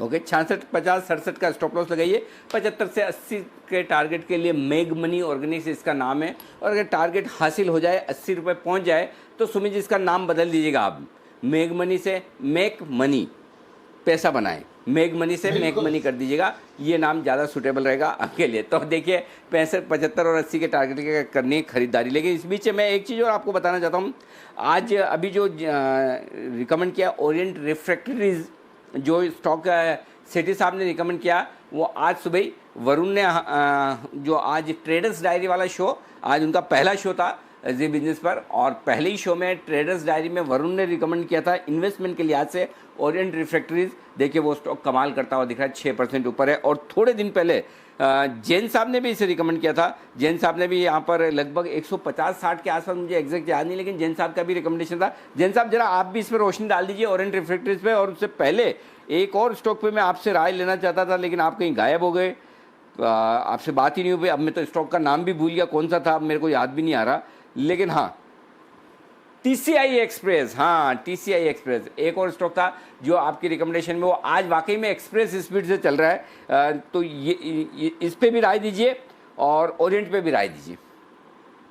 देखिए ओरिएंट रिफ्रैक्टरीज तो अनिल जी बहुत ही कोइंसिडेंस है कि जब वो शुरुआत हुए थे अपने ये जो स्पेशल पिक्स, और ये 3:10 वाले शो में ही मैं शाम को इसी टाइम पे दिया था, और जबरदस्त चला। मतलब ओरिएंट रिफ्रैक्टरीज उस टाइम पे क्या सारे स्टॉक्स ही ऐसे लेवल्स पे थे, और मार्केट्स में मिड कैप स्मॉल कैप धीरे धीरे चलने लगे थे, तो अच्छे आइडेंटिफाइड थे उस टाइम पे। ये स्टॉक था, या भले शेषाशाही पेपर और ये सब आपको याद हो, तो मुझे ऐसा लगता है कि अभी जिस तरीके से इन कंपनियों ने पास में परफॉर्म नहीं किया, और जो अभी भी बहुत ज्यादा चले हुए नहीं है, जो विकास जी ने 205-10 का टारगेट दिया वो तो बहुत इजीली अचीवेबल है, और हमने इसको पहले भी 180-90 पे रेकमेंड किया हुआ, मुझे याद आता है। ये मैं बात कर रहा हूँ 2-2, 3-3 साल पहले की बातें कर रहा हूँ। तो overall iron and steel, metals, ये सब चलेंगे तो रिफ्रैक्टरीज चलेगी। और ये जो इंडस्ट्रियल जो कंपनीज हैं, ये सब बहुत ज्यादा फ्लेवर में नहीं थे क्योंकि रिजल्ट्स इनके अच्छे नहीं थे, बट ओवरऑल मुझे लगता है ये सब वापस से फॉर्म में आएंगे, और बहुत बढ़िया कंपनी है, उम्दा कंपनी है, एक MNC है, क्वालिटी कंपनी है। इसी तर्ज पे वेसुवियस इंडिया भी पहले रेकमेंड किया हुआ है, तो तो मुझे लगता है कि ये दोनों कंपनियां बहुत अच्छी है। कार्बोरेंडम यूनिवर्सल है वैसे ही टाइप की। सो ये ग्राइंडवेल नॉर्टन, ये सब जो है मैं 4-5-6 कंपनियां एक साथ इसी टाइप की कैटेगरी की मानता हूं मैं, जिन पे बिल्कुल ध्यान देना चाहिए। और टीसीआई एक्सप्रेस तो सर्टेनली देखिए कमाल मचा रखा है, बट मुझे ऐसा लगता है कि जिन्होंने ले रखा वो होल्ड करके रखे, बाकी फ्रेश बाइंग भी की जा सकती है, थोड़ा सा डिक्लाइंस पे करें, बट ओवरऑल देखिए गति सुमित जी ने दिया, टीसीआई एक्सप्रेस, ट्रांसपोर्ट कॉर्पोरेशन, ये लोग एक मतलब ट्रांसपोर्टर की एक फैमिली है इंडिया की, अग्रवाल फैमिली। आप देखिए जमशेदपुर और ये नॉर्थ ईस्ट और ईस्ट इंडिया में काफी इन लोग का वो था। और ओवरऑल टीसीआई एक्सप्रेस का तो बहुत जबरदस्त इंफ्रास्ट्रक्चर है, बहुत बड़ा लोकेशंस के लोग कवर करते हैं एंड यूनिक बिजनेस, और ये सारे लॉजिस्टिक्स वाले बिजनेसेस में वापस से धूम मचेगी। So I think TCI express is a good pick and बिल्कुल नीचे आने पे खरीदारी की कोशिश करें, जिन्होंने ले रखा हो बिल्कुल होल्ड करके रखें। ओके, ये है आपके लिए टीसीआई एक्सप्रेस, ओरिएंट रिफ्रैक्टरीज, दोनों स्टॉक्स जैन साहब ने भी रेकमेंड किया, आज वरुण ने भी ओरिएंट रिफ्रैक्टरीज पे कॉल दी, अब सेठी साहब भी कॉल देकर गए हैं। तो अच्छे आइडियाज़ हैं आपके लिए जहां पर आप कंसिडर कर सकते हैं। पर आइए एक और आइडिया आपको बता देते हैं, ये है श्रीकांत जी की तरफ से BTSTT का, बिल्कुल बचाते हैं उनके लिए।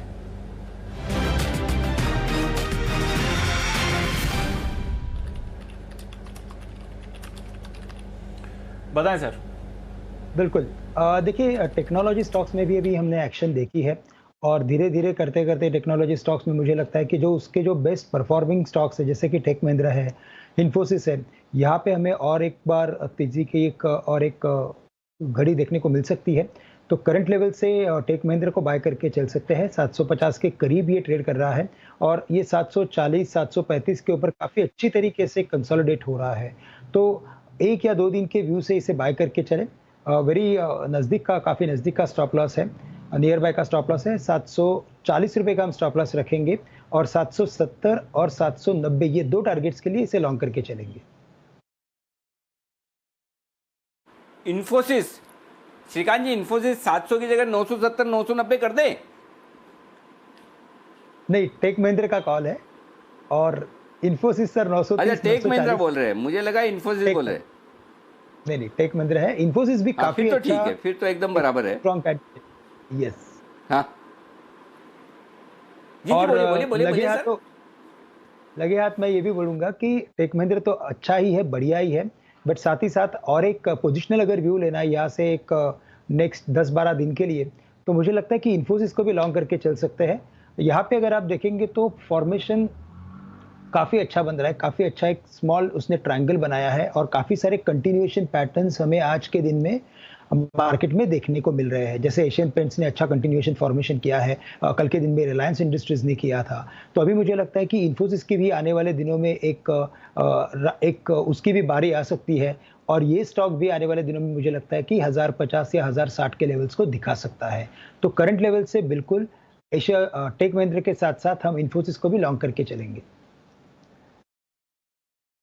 बात है। अच्छा, अब 1-2 चीज़ें मैं जल्दी से बता दूं। पहली चीज़, 11,450 का दीप जो आपको बोला था 2:30 बजे की स्ट्रेटेजी में 11,450 आ रहा है, 11,400 के ऊपर निकलने में, तो वो 11,450 का टारगेट हासिल हुआ, प्रॉफिट बुक कर लीजिए। जो 11,400 का कॉल ऑप्शन खरीदने की राय दी थी सुमित जी ने 10-11 रुपये में, उसका दाम 40-45 रुपये हो चुका है। लाइफ एंजॉय कीजिए, प्रॉफिट बुक कीजिए। जो हीरो या जीरो का कॉल जो दिया था 11,350 का in the money call option जो दिया 100 रुपये का, वो टारगेट लगभग आ गया होगा मेरे ख्याल से, जो दिया आपको विश्वेश जी ने। तो हीरो जीरो वाले तीनों ही कॉल सुपर हिट रहे। सुबह वाला बैंक निफ्टी का, अभी वाला निफ्टी का हमारे सुमित जी का, और निफ्टी का ही हमारे विश्वेश जी का, तीनों सुपर हिट। Point number 1। अब दूसरी चीज़ आपको बताऊं, इससे पहले कि जय हमारे साथ जुड़ रहे हैं, एक खबर चल रही है कई सारे व्हाट्सएप ग्रुप में रिलायंस को लेकर कि रिलायंस के आज शाम को ढेर सारे फंड रेजिंग प्लान आ सकते हैं। रिटेल बिजनेस में वो 6 बड़ी डील का ऐलान कर सकते हैं। अप्रोक्सीमेटली 35,000 करोड़ के ये ऐलान होंगे। 5-7 नाम भी उसमें आए हैं। ये सारी खबरें आ रही है, और सऊदी अरामको डील का अनाउंसमेंट भी बहुत जल्दी होने वाला है। और ये सब खबरें आ रही है जी बिजनेस के सोर्सेज से। ये लास्ट वाली लाइन पढ़ के आनंद आ गया, जी बिजनेस के सोर्सेज। तो मैं आपकी जानकारी के लिए बता दूं, ऐसी हमने कहीं कोई खबर नहीं दी है, न हमको दूर दूर तक पता है कि ऐसा कुछ होने वाला है। ये भाव बढ़ने के बाद का कोई पोस्टमार्टम करने की कोशिश कर रहा है कि रिलायंस इतना बढ़ गया तो उसका, और बढ़ने के लिए देखिए पसंद किसे किया है? जी बिजनेस के नाम से। क्यों? 2 वजह हो सकती है। मुझे उसी लाइन में इंटरेस्ट है, मुझे रिलायंस की इन खबरों में इंटरेस्ट नहीं, क्योंकि ये खबरें हमने की नहीं, न हम पुष्टि कर रहे हैं न खंडन कर रहे हैं, हमें पता भी नहीं है। लेकिन हमारे नाम से अगर कोई खबरें ये फैला रहा है कि ये जी बिजनेस सोर्सेज से खबर है, तो इसकी 2 ही वजह है। पहली चीज़, इसका मतलब ये है कि किसी को तो लगता है कि जी बिजनेस के नाम से भेजेंगे तो इम्पैक्ट आएगा, हमारी एक्सक्लूसिव खबरों में वो दम होता है। भरोसा ना हो तो ITI देख लीजिए, आज सुबह आपको ITI बताया 7,000 करोड़ के ऑर्डर मिलने वाले, स्टॉक 15% ऊपर है। तो पहली चीज़ तो ये, और दूसरी चीज़ ये कि सबसे ज़्यादा लोग जी बिजनेस देखते हैं, तो फिर जी बिजनेस का नाम ही लिया जाए। सबसे बेहतरीन, रिलायबल, भरोसे वाला पैनल खबरें यहाँ मिलती है। तो चलिए हम इस बात की खुशी मनाने की, जिन लोगों ने ये खबरें फैलाने की, अफवाहें फैलाने की कोशिश की हमारे नाम से कम वो हमें बड़ा तो समझ रहे हैं, अच्छा तो समझ रहे हैं, बेहतर तो समझ रहे हैं, लेकिन ये खबर गलत है। मैं आपको ईमानदारी से बता दूँ, ऐसा हमने कोई खबर नहीं की है। आएगी नहीं आएगी हमें कुछ भी पता, हम ये नहीं कह रहे हैं सही है गलत, हमने नहीं की। जी बिजनेस की तरफ से ऐसी कोई खबर नहीं हुई है, आप ये ध्यान में रखिएगा। ये मैं आपको साफ साफ बता दूं, जी बिजनेस ऐसी कोई खबर नहीं है। कई सारे व्हाट्सएप ग्रुप से मैसेज घूम फिर कर मुझे भी आए, दीप को भी आए, और भी काफ़ी लोगों को आए। तो प्लीज़ इन खबरों पर आप नज़रअंदाज करें, भरोसा न करें। आइए, बैन से बेनिफिट का वक्त है। संदीप ग्रोवर तैयार हैं।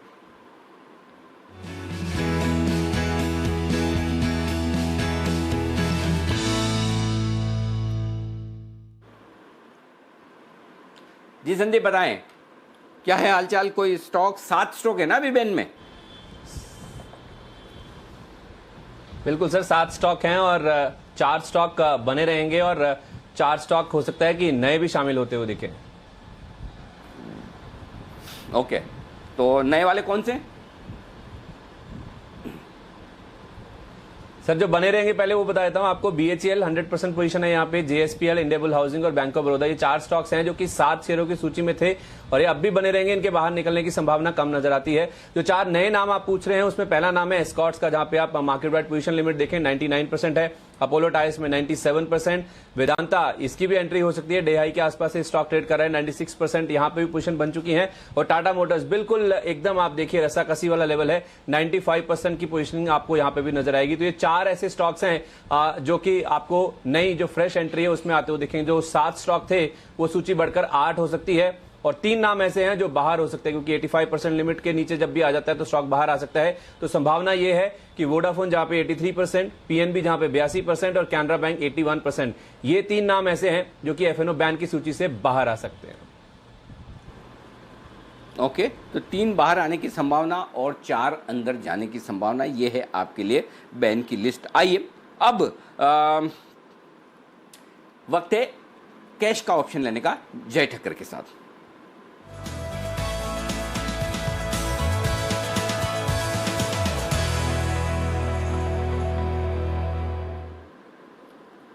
बताएं सर।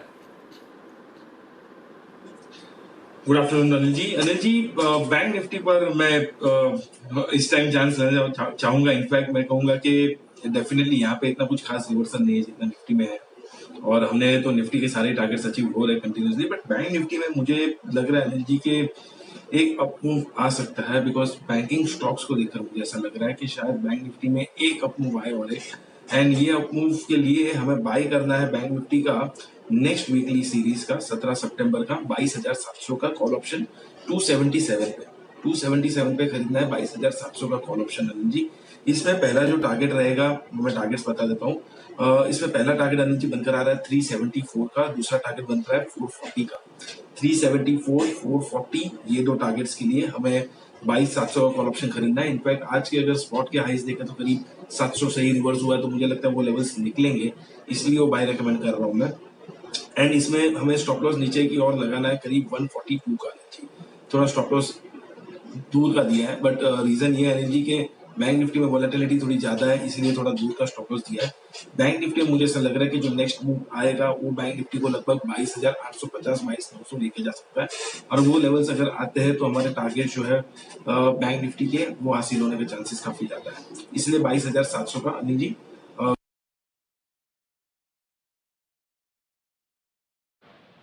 22,700 का अगले हफ्ते का आपका बैंक निफ्टी का ऑप्शन 275, 280 की रेंज में मिलेगा आपको। और स्टॉप लॉस लगाइए आप 142 का। एक तो है ना जय के सारे लेवल है ना एकदम वो अजीब अजीब वाले होते हैं, राउंड फिगर के नहीं होते हैं। 374 और 440, ये 440 तो फिर भी ठीक है। तो ये आपके लिए बैंक निफ्टी का कॉल ऑप्शन खरीदने की राय अगले हफ्ते का ये है। जय के पास मैं फिर से आऊँगा, लेकिन तब तक एक बार जल्दी से कुणाल जी और राकेश जी तैयार हैं कल का पिक ऑफ द डे आज ही देने के लिए।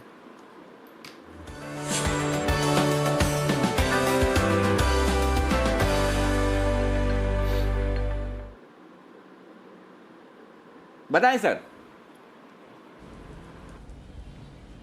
अनिल जी, खरीदारी की राय है पावर ग्रिड पर। एक तो इसमें डबल बॉटम लगा है 173 के अराउंड, काफी बेहतरीन टेक्निकल रुझान है और यहाँ 12 से 15 रुपए का मूव ये स्टॉक शॉर्ट टर्म में दिखाने का पोटेंशियल रखता है।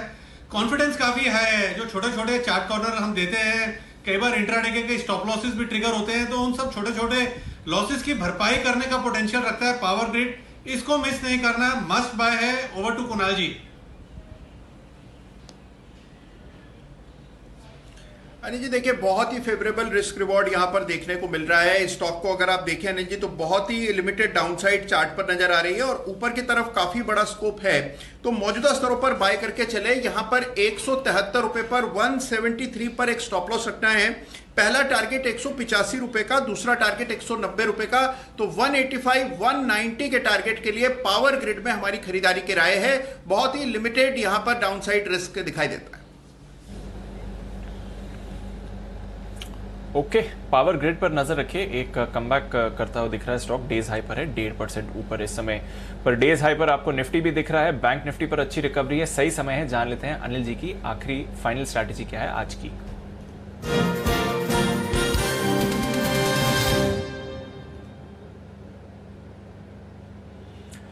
अनिल जी, डाउ फ्यूचर्स में निचले स्तरों से अच्छी रिकवरी हुई है सर। 150 अंक नीचे था, अब सिर्फ 80 अंक नीचे है, तो थोड़ी रिकवरी वहां पर है। नास्डैक फ्यूचर्स सपाट हो गए हैं, थोड़े से ही प्रेशर दिखा रहे हैं और यूरोप के बाजारों में भी रिकवरी हुई है, बल्कि जर्मनी के बाजार तो अब पॉजिटिव भी हो गए हैं सर। तो थोड़ी रिकवरी हुई है ग्लोबल क्यूज में और हम डेज हाई पर ट्रेड कर रहे हैं, बताइए क्या करना चाहिए सर। दीप, दो चीज़ें हैं। पहला, डाउ थोड़ा कमज़ोर है, ठीक है ना, और 2 दिनों से बहुत बड़ा मूव दिया है डाउन ने। पहले 625 अंक नीचे बंद हुआ, कल 425 अंक ऊपर बंद हुआ, आज फ्यूचर फिर 80 पॉइंट नीचे। वोलेटिलिटी हो सकती है, भले पिछले 2 दिनों जितनी ना हो, लेकिन हो सकती है। तो मैं अमेरिकी बाज़ारों के चाल को लेकर कॉन्फिडेंट नहीं हूँ, पहला। दूसरा, चीन के साथ जो तनाव चल रहा है उसमें खबर नहीं आएगी कुछ अच्छी या बुरी, ये कहना मुश्किल है। तो मैं अभी भी थोड़ा सा दोनों चीज़ों को लेकर कोशिश हूँ, सावधान हूँ। अच्छी भी आ सकती है, बुरी भी आ सकती है, पॉइंट नंबर 1। तो ये मुझे सावधानी वाला संकेत मिल रहा है। दूसरी चीज़, मेरे लिए आज एक्सपायरी के पहले अच्छी शॉर्ट कवरिंग होगी, तो कल मुझे शॉर्ट कवरिंग का सहारा नहीं मिलेगा, मुझे फ्रेश खरीदारी चाहिए। अब हम बंद हो रहे हैं ना, बड़े इंटरेस्टिंग लेवल पर बंद हो रहे हैं। 11,450 बहुत बढ़िया क्लोजिंग है, इसमें कोई डाउट नहीं। निफ्टी 11,450, लेकिन निफ्टी एक्स रिलायंस देखेंगे, रिलायंस के हटके तो आपको वो मज़ा नहीं आएगा, लेकिन मज़ा आए ना आए, बंद तो हो ही रहा है। तो 11,450 पर रिस्क रिवॉर्ड रेशियो मेरे लिए फेवरेबल नहीं है। जब मेरे लिए 11,425 11,475 शॉर्ट रेंज है, तो मेरे लिए फेवरेबल नहीं है। तो अब मैं यहाँ खरीदने की बात इसलिए नहीं करूँगा कि मुझे बहुत हाई क्लोजिंग मिल रही है और 22,500 के आसपास बैंक निफ्टी बंद हो रहा है। ये मेरे लिए सावधानी वाले 3 संकेत है। पॉजिटिव क्या है? पॉजिटिव है आज की बहुत ही बेहतरीन क्लोजिंग, कॉन्फिडेंस लौटता और सही लेवल से मार्केट घुमा है। तो मैं अच्छे और मतलब सावधानी वाले और पॉजिटिव संकेतों के बीच में मैं स्टेटस को न्यूट्रल होकर जाना चाहता हूं, ताकि कल आप नया ट्रेड करने के लिए स्वतंत्र रहें, खाली रहें, आराम से करें। अब आपको क्या करना है, अगर आपकी मंदी की पोजीशन है तो फिर आपको कायदे से काट लेना चाहिए, क्योंकि जो क्लोजिंग हो रही है वो अच्छी हो रही है। तो मंदी की पोजीशन रखने में सेंस नहीं है, स्पेशली निफ्टी में तो बिल्कुल भी नहीं।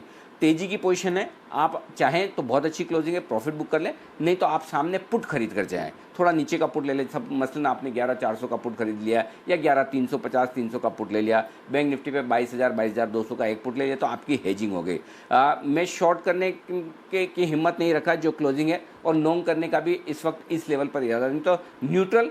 आज जिन लोगों ने सारे कॉल्स वॉल्स खरीदे हैं, जिनका कल पैसा बन गया, आज पैसा बन गया, बुक कर लीजिए, कल मौका मिलेगा तो फिर करेंगे एंट्री। और एक और चीज़ मैं बताना चाहता हूँ, आज आपको बैक टू बैक सुबह मैंने बैंक निफ्टी पे हीरो जीरो कॉल दिया, सुमित जी ने दिया, विश्वेश जी ने दिया, अच्छी बात है, तीनों हिट हुए। एक चीज़ समझ लीजिए, आज तीनों हिट हुए। आप बहुत सारे मैसेज लिख रहे हैं ट्विटर पे कि मज़ा आ गया, ये आ गया, बहुत अच्छा किया, वो किया, सब किया। देखिए, काम तो आज तक जितने किए ना, सब अच्छा करने के इंटेंशन से, उसी नीयत से किए, लेकिन हर बार आपका ये हीरो या जीरो हीरो होगा, ये भूल कर भी मत करिएगा। पता चला शुरू में तो आप एक एक लोड कर रहे हैं कि चलिए ये देखते हैं, और जैसे आपने देखकर 5 और 10 और अनाप शनाप खरीदने शुरू किए और उसके बाद कोई एक आध कॉल गलत हो गया तो सब खाया पिया निकल जाएगा। तो प्लीज़ आप अपना डिसिप्लिन रखें और ये मान कर चल रहे हैं हीरो और जीरो वाले कॉल्स में कई सारे कॉल्स ऐसे भी होंगे जो जीरो होंगे, सारे के सारे हीरो नहीं हो सकते हैं, ये मान कर चलेगा। तो ओवर कॉन्फिडेंट मत है, हमें खुद को नहीं तो आप क्यों हो रहे हैं। तो इसलिए कोशिश यही करते हैं सब अच्छे निकले, लेकिन ज़रूरी नहीं कि सब वैसे ही हो जैसा आप सोच रहे हैं और जैसा पीछे का ट्रैक रिकॉर्ड है। तो कभी भी कॉल्स गलत भी हो सकते हैं, तो वो सावधानी अगले हफ्ते जब हम वापस आपको हीरो जीरो कॉल देंगे तो ध्यान जरूर रखिएगा। जी दीप।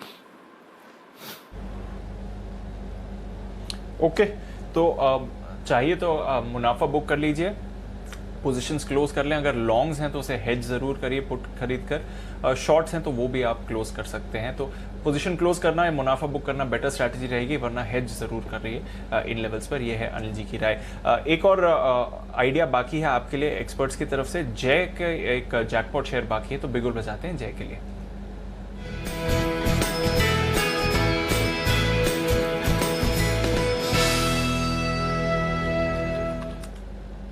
बताइए जय।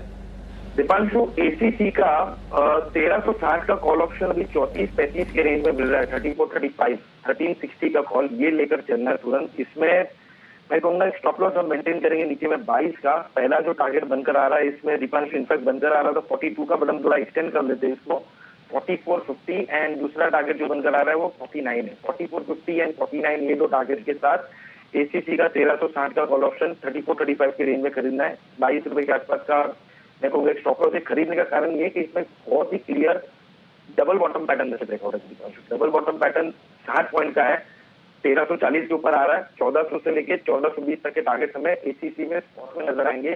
200 डेमा के ऊपर भी ये स्टॉक जा रहा है आज और डबल बॉटम पैटर्न जैसे ब्रेकआउट दे रहा है। और सारे सीमेंट स्टॉक्स हम आज देख रहे हैं, चाहे वो एसीसी हो, अंबुजा हो, अल्ट्राटेक हो और इंडिया सीमेंट, सारे सीमेंट स्टॉक्स बहुत अच्छा कर रहे हैं। तो आई थिंक ये एसीसी में फ्रेश ब्रेकआउट जो जाते जाते आ रहा है उसमें कॉल ऑप्शन लेकर जा सकते हैं 1360 का। ओके, तो ये है आपके लिए एसीसी में 1360 का कॉल ऑप्शन खरीदने की राय। और अभी थोड़ी देर पहले शायद श्रीकांत जी ने भी यहाँ पर खरीदारी की राय दी थी। जी, श्रीकांत जी ने भी एसीसी पर आपको खरीदारी की ही राय दी थी। उनके टारगेट्स 1370 से 1400 तक के हैं। तो एसीसी पर नजर रखिए। डेज हाई पर आपको स्टॉक दिखेगा 1.5% की तेजी के साथ।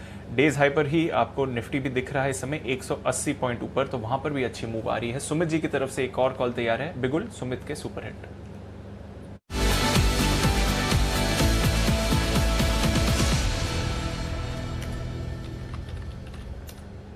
बताएं सुमित जी। दीपांशु, देखिए ये सीमेंट स्टॉक्स में कोई मोमेंटम बन रहा है। लास्ट आधे घंटे में मैंने देखा है सीमेंट स्टॉक में एक एक स्टॉक में तेजी देखने को मिल रही है और सब स्टॉक्स ने लोअर लेवल से अच्छा खासा रिबाउंड दिखाया है। यहाँ पे जो स्टॉक रडार पे आया है वो है हेडलबर्ग। हेडलबर्ग के अंदर आप देखिए लास्ट आधे घंटे में लोअर लेवल से एक अच्छा रिबाउंड देखने को मिला और स्टॉक जस्ट अभी पॉजिटिव आया है, कल का हाई ब्रेक हुआ है। मेरे को ऐसा लग रहा है कि हेडलबर्ग के अंदर यहां से एक अच्छा मोमेंटम ऊपर की तरफ देखने को मिल सकता है। नीचे में 179-180 का अच्छा खासा सपोर्ट है। ये सपोर्ट जब तक नहीं टूटेगा तब तक लॉन्ग पोजीशंस होल्ड करें। और यहां से मेरे को लगता है कि हेडलबर्ग के अंदर एक अच्छा अपसाइड मूव देखने को मिलना चाहिए, जिसमें 192 रुपए का होगा पहला टारगेट और 192 रुपए के लेवल टूटने पे 200 रुपए तक के लेवल हेडलबर्ग सीमेंट के अंदर देखने को मिल सकते हैं। तो पूरे सीमेंट स्पेस में एक तेजी का मूव अभी जस्ट बना है, तो हेडलबर्ग यहां से एक अच्छा परफॉर्मेंस दिखाना चाहिए। 192 रुपए से लेकर 200 रुपए तक के टारगेट्स के लिए खरीदारी करें। 180 के नीचे का इसके अंदर स्टॉप लॉस लगाएं। ओके, 180 के स्टॉप लॉस के साथ खरीदारी करिए हाइडेलबर्ग सीमेंट पर। और आप देख रहे हैं कि पूरे के पूरे सीमेंट पैक में एक अच्छी रफ्तार आई हुई है इस समय, जिसकी वजह से एक बढ़िया मूव वहाँ पर आ रहा है। बढ़िया मूव पूरे मार्केट में आज रहा है, दोनों तरफ के ट्रेड्स मिले हैं और बैंक निफ्टी के उतार चढ़ाव के बीच एक शानदार रिकवरी जो आपने देखी है, वहाँ से क्यू ज़रूर लेना चाहिए मार्केट ट्रेड का। बीपीसीएल डेज हाई पर ट्रेड हो रहा है, यहाँ पर अच्छी मूव है। रिलायंस इंडस्ट्रीज़ यहाँ पर अच्छी तेज़ी आई है, डेज हाई के करीब ही स्टॉक क्लोज होते हुए दिख रहा है। Asian paints super hit call रहा है, हमारे एक्सपर्ट्स की तरफ से वागली साहब ने भी यहाँ पर कॉल दिया था और उनके भी टारगेट्स आते हुए दिखे हैं। तो बढ़िया मूव्स आए हैं और काफ़ी सारे स्टॉक्स पर आपने टारगेट देखा और कैश स्टॉक्स में भी आपको काफ़ी ज़्यादा एक्टिविटी देखने को मिली है। तो आइए एक बार देख लेते हैं कि आज का मार्केट एक्शन कैसा रहा है। क्लोजिंग से पहले नज़र डाल देते हैं। Reliance Industries no surprises there, top Nifty gainer है आपका आज और शानदार तेज़ी इस स्टॉक पर आपने आती हुई देखी और निफ्टी के इस बड़ी अपमूव के लिए एक एक बहुत बड़ा कंट्रीब्यूशन भी रिलायंस इंडस्ट्रीज की तरफ से ही आपने देखा है। इसके अलावा कई और स्टॉक्स हैं जहां पर पार्टिसिपेशन काफ़ी अच्छा था। BPCL, IOC, HPCL, इन सभी स्टॉक्स पर अच्छी मूव थी। एशियन पेंट्स यहाँ पर लाइफ हाई लगता हुआ दिखा है। ग्रासिम की तरफ से बढ़िया पार्टिसिपेशन था और कुछ बैंक्स में भी तेजी आई है। एक्सिस बैंक सबसे आगे था, SBI, इंडसइंड बैंक लगातार दूसरे दिन यहाँ पर मूवमेंट था। एंड में ICICI बैंक ने भी थोड़ा सा पार्टिसिपेशन आपको करके दिखाया और ITC की तरफ से भी हल्का पार्टिसिपेशन था।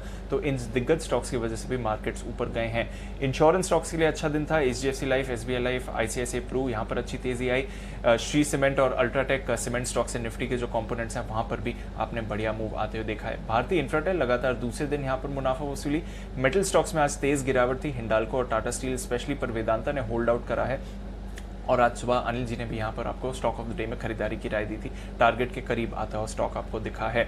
वायदा कारोबार में काफ़ी ज़्यादा एक्टिविटी रही थी और कई सारे NBFCs हैं जहाँ पर आपको दोनों तरफ के ट्रेड्स आते हुए मिले हैं। पर पहले बैंक्स पर अगर नजर डालें, भसीन साहब का फेवरेट IDFC फर्स्ट बैंक लगभग 5% की तेजी के साथ ये क्लोज होता हुआ दिख रहा है, तो वहाँ पर अच्छा मूव आया है। LIC हाउसिंग फाइनेंस यहाँ पर अच्छी मूव थी, 3% ऊपर। RBL बैंक यहाँ पर भी एक बढ़िया मूव। बैंक ऑफ बड़ौदा और ये भी एक स्टॉक था जो काफ़ी एक्टिव होते हुए दिखा। एशियन पेंट्स के साथ साथ बंसल जी का pick of the day Berger Paints, यहाँ पर टारगेट हिट हुआ, अच्छी मूव आई। टाटा कंज्यूमर एक और स्टॉक जहाँ पर 2% की तेजी आपने बनते हुए देखी। अपोलो टायर्स यहाँ पर भी अच्छा एक्शन आते हुए दिखा। साथ ही पिडलाइट जैसे नाम्स में भी एक शानदार मूव थी। सन टीवी यहाँ पर 3.5% का उछाल, यहाँ पर अच्छा तेजी बनती हुई देखी है। वोडाफोन आइडिया कल की गिरावट के बाद आज 2.5% ऊपर। BHEL कल नतीजों से पहले 2% की तेजी इस स्टॉक में। जुबलेंट फूड और इन्फोएज दोनों में ही खरीदारी और क्लोजिंग के समय कोलगेट यहाँ पर भी एक बड़ा स्पाइक आते हुए दिखा, तो इस स्टॉक पर भी आप कल के लिए नजर रख सकते हैं। दूसरी तरफ India bulls housing fund raising के दिन यहाँ पर लगभग 4% की गिरावट आती हुई दिखी है। सेल, NMDC, कॉनकॉर, कैडला यहाँ पर काफ़ी ज़्यादा वीकनेस थी। यूनाइटेड ब्रूअरीज थोड़ी मुनाफा वसूली, बाटा में भी मुनाफा वसूली थी और डॉक्टर रेड्डीज यहाँ पर भी आपने हल्की सी मुनाफा वसूली देखी है। तो रिलायंस, साथ ही कुछ ऑटो स्टॉक्स, बैंक्स, NBFCs यहाँ पर अच्छा पार्टिसिपेशन रहा। सीमेंट में एक अच्छी तेजी बनी, कुछ FMCG स्टॉक्स ने पार्टिसिपेट करा, पर दूसरी तरफ चुनिंदा NBFCs और साथ ही जो मेटल शेयर्स हैं वो आज के लिए काफ़ी वीक रहे। But all in all Anil ji 11,450 का जो लेवल आपने बात करी थी सर, प्रोविजनल क्लोजिंग एग्जैक्टली वहीं पर होती हुई दिख रही है और 22,500 के जस्ट नीचे बट काफ़ी करीब प्रोविजनल क्लोजिंग बैंक निफ्टी की भी, तो अच्छी एक्सपायरी आज हुई है सर।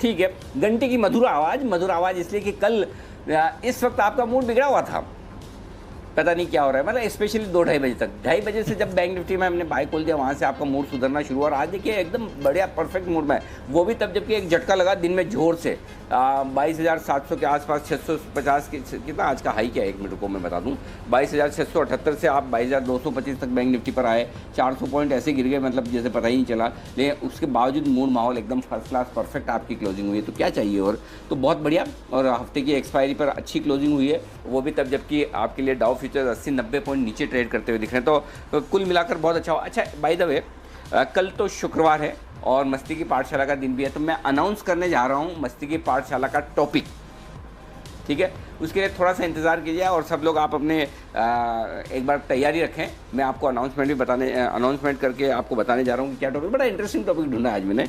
ओके, तो वो मैं बताऊँगा, लेकिन उससे पहले आज का क्या प्रोग्राम है वो बता दिया जाए आपको। पहले आज शाम के प्रोग्राम, शाम को जो प्रोग्राम है वो है आपकी खबर आपका फ़ायदा में 6 बजे, सुसाइड नहीं है सॉल्यूशन, इस पर हम आज राय करेंगे। और कोरोना काल में काफ़ी लोग चिंता में हैं, डिप्रेशन में हैं, सुसाइड की खबरें भी बहुत सारी आ रही है और इसका एक बड़ा कारण ये अकेलापन और तनाव है। इसके अलावा घर की समस्याएं, जॉब्स नहीं है, नौकरियां नहीं है, कारोबार में नुकसान हो रहा है, बच्चों की पढ़ाई नहीं हो पा रही, घर के किसानों पर कर्ज है, मतलब बुरा हाल है।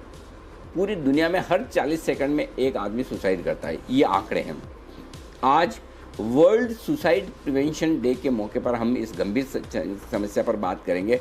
हमारे साथ खास मेहमान होंगे doctor Rajiv Mehta, general secretary Indian association of private psychiatry, doctor Neelam Mishra, psychologist, sir Gangaram अस्पताल। हम इनसे जानेंगे कि इस तरह की डिप्रेशन और सुसाइड की प्रवृत्ति को कैसे रोकें, कैसे संकेत होते हैं इन लोगों में, जिन्हें अगर आप देख पाएँ, समझ पाएँ अपने आसपास वालों में और अलर्ट हो जाए तो उन्हें आप बचा सकते हैं। तो शाम को 6 बजे देखिएगा ये अच्छा शो, सुसाइड नहीं सॉल्यूशन। आइए रात को 8:30 बजे का शो मनी गुरु, इंडेक्स फंड इसमें निवेश के आपके लिए फ़ायदे है। आमतौर पर हम कहते हैं कि इंडेक्स में पैसा लगा दो, आपके लिए सेफ़ है और आपको रिटर्न भी जितना इंडेक्स बढ़ेगा उतने मिल जाएंगे। लेकिन क्या इंडेक्स फंड लेना ठीक है? इसके फ़ायदे क्या हैं, नुकसान क्या है? इंडेक्स फंड से जुड़े हुए तमाम सवालों के जवाब आज आपको मनी गुरु में मिल जाएंगे रात को 8:26 पर। इंडेक्स फंड निवेश के फ़ायदे फाइनल क्लोजिंग आने की तैयारी में है।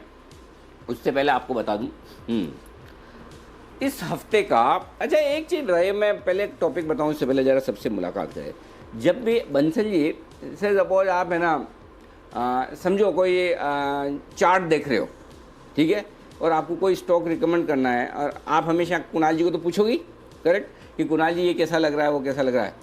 कुछ ऐसी चीज़ है कि कुणाल जी अगर ये बोले कि यहाँ से शुरुआत करें, ऐसा बोले तो वो उसके कॉल के सही होने के चांस बढ़ जाते हैं।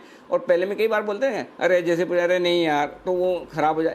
ऐसा कुछ आपके साथ हुआ कभी कि मतलब कुछ ऐसी चीज़ें कुणाल जी के साथ या किसी और के साथ, या आप मतलब जैसे आप बोलोगे मैं घर से ये वाली गाड़ी लेकर निकलता हूँ तो अच्छा होता है, ये वाली लेकर निकलता हूँ तो ख़राब होता है, इस कलर की शर्ट पहनता हूँ तो अच्छा था, ये कलर का जूता मेरे लिए बड़ा लकी है, ऐसा कुछ होता है आपके साथ बंसल जी? ये मत बताना क्या होता है, खाली इतना ही बताओ होता है कि नहीं होता है। सबके साथ होता है। मैं अनिल जी देखिए अनिल जी, बिल्कुल अनिल जी होता है। मैं कोई चांद से तो आया नहीं अनिल जी, सबके साथ होता है। बट अनिल जी जो मेरे साथ होता है ना वो कुछ अलग है। मतलब कि अगर मैं आपको बताऊंगा तो आपको ये लगेगा कि मैं मतलब कि हिंदी मीडियम स्कूल नहीं, मैं कहीं अमेरिका लंदन में पढ़ के आया हूँ। अभी तक तो आप कुणाल जी से पूछते हैं कि तुम कनाडा पढ़ के आए हो, वहाँ रहे हो। तो मेरे साथ जो होता है तो वो अक्सर जो है वो फरंगियों के साथ होता है। मेरे साथ कुछ ऐसा होता है अनिल जी। वैसे भी कुणाल जी ने तो बोला है 8 बजे बाद तो आप फॉरेनर हो ही जाते हैं। बहुत ही फर्राटेदार इंग्लिश बोलते हैं, वो तो हमें पता है। बंसल जी इसमें तो कोई डाउट ही नहीं है। लेकिन अच्छा ये बताइए, खाली आप लोग सब हाथ खड़ा कीजिए, किसके साथ ऐसा होता है कि कोई ऐसी पर्टिकुलर चीज़, कोई ऐसा पर्टिकुलर शर्ट, ऐसा कोई जूता, ऐसा कोई कलर, ऐसा किसी का कुछ बोलना जिसके बाद आपको लगता है कि मेरे लिए अच्छा या ख़राब होता है? राकेश जी, कुणाल जी, सुमित जी भी, ओके ठीक है। तो चलिए इस बार की मस्ती की पाठशाला, कुणाल जी मैं आ रहा हूँ आपको, तो इस बार की मस्ती की पाठशाला इसी टॉपिक पर है।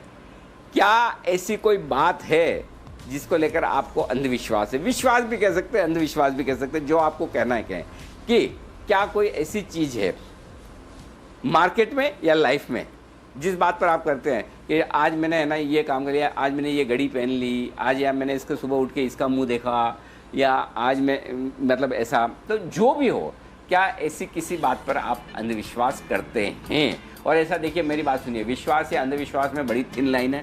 अच्छा, करने में कोई और नहीं करने में ऐसा नहीं है। बड़े बड़े लोग, मतलब कितने एक से एक बड़े बड़े ऐसे कई सारे ढेर सारे लोग जो लीजेंड जिनको हम मानते हैं, सचिन तेंदुलकर, अमिताभ बच्चन, ऐसे कई सारे लोग हैं जो किसी न किसी चीज़ पे भरोसा करते हैं कि मैं ऐसा करूँगा तो मेरे लिए अच्छा होगा। तो इसमें कोई ऐसी बुरी बात नहीं है, लेकिन अगर ऐसी आपकी कोई आदत है तो मस्ती की पाठशाला में डिस्कशन इसी पर होगा कल।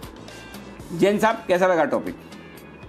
जबरदस्त अनिल जी, इसको टोटकिया भी बोलते हैं कई बार अपने राजस्थान वाली भाषा में। टोटकिया होता है अंधविश्वास। तो मैं तो बहुत विश्वास करता हूँ, कई टोटके हैं मेरे भी, वास्तु, टोटकिया, न्यूमरोलॉजी, ये बहुत सारी चीजें डाल रखी है। और कई स्टॉक जब रेकमेंड करते हैं तो बोलते भाई इसका कैलकुलेशन 369, कई चीजें हैं, कल और डिस्कस करेंगे। बहुत मजेदार टॉपिक है, वाकई में अच्छी टॉपिक ढूंढ के लाए हैं और काफी इंटरेस्टिंग होगा अनिल जी। और गाना भी मैंने ढूंढ लिया है, वो गाना भी कुछ इसी लाइन से बजाऊंगा। तो ये जरूरी नहीं कि मतलब आप है ना विश्व मतलब मार्केट से जुड़ी हो, आपकी ज़िंदगी से जुड़ी हुई कोई चीज़ हो सकती है, बाजार से जुड़ी हुई कोई चीज़ हो सकती है। जी कुणाल जी, आपकी विशेष टिप्पणी जी। अनिल जी देखिए अनिल जी, बिल्कुल आप जो कह रहे हैं ना, बिल्कुल मैं तो देखिए बहुत वहमी आदमी हूँ अनिल जी, कई तरह के वहम मुझे हो जाते हैं। तो कल मैं उनका खुलासा करूंगा अनिल जी, आपने अवसर दिया तो मैं पूरी बताऊंगा कि भाई किस तरह से वहम होते हैं मुझे। लेकिन अनिल जी देखिए, एक चीज इंपॉर्टेंट है कि देखिए हम लोग सब लोग जो लोग होते हैं ये पैटर्न्स ढूंढते रहते हैं अनिल जी। तो ये बेसिकली जिसको हम सुपरस्टिशन कहते हैं, ये एक तरह का पैटर्न है। 2 बार अगर मान लीजिए कुछ हुआ तो फिर आप सोचते हैं फिर तीसरी बार भी वही हुआ तो इस बार भी नतीजा वही होगा जो पिछली बार हुआ था। तो इसलिए अनिल जी ये बिल्कुल ह्यूमन नेचर है, सब लोग इससे अफेक्टेड होते हैं। मुझे नहीं लगता शायद ही कोई दुनिया में एक ऐसा व्यक्ति हो जिसको किसी भी प्रकार का कोई अंधविश्वास ना हो। हाँ, ये खाली इतना हो सकता है किसी को पता ही नहीं चलता कि उसको अंधविश्वास से पता नहीं चलता।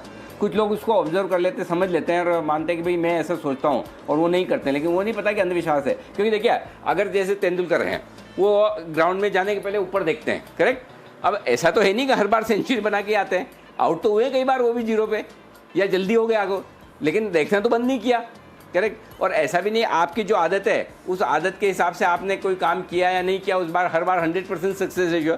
अगर 100% सक्सेस रेशियो किसी चीज़ में आ जाए, मसलन अगर जय को कोई कॉल देना है और जय को लगता है कि मैं 3 बार अगर मैं ना हारमोनियम की तरह कंप्यूटर को ऐसे करूं और वो कॉल दूंगा तो सक्सेसफुल हो जाएगा, तो फिर चार्ट देखने की ज़रूरत ही क्या है, ऐसे ही कर ले। तो ये कोई तो ऐसी चीज़ें होंगी जो आप करते होंगे। तो बस यही चीज़ें आप सोच कर रखिएगा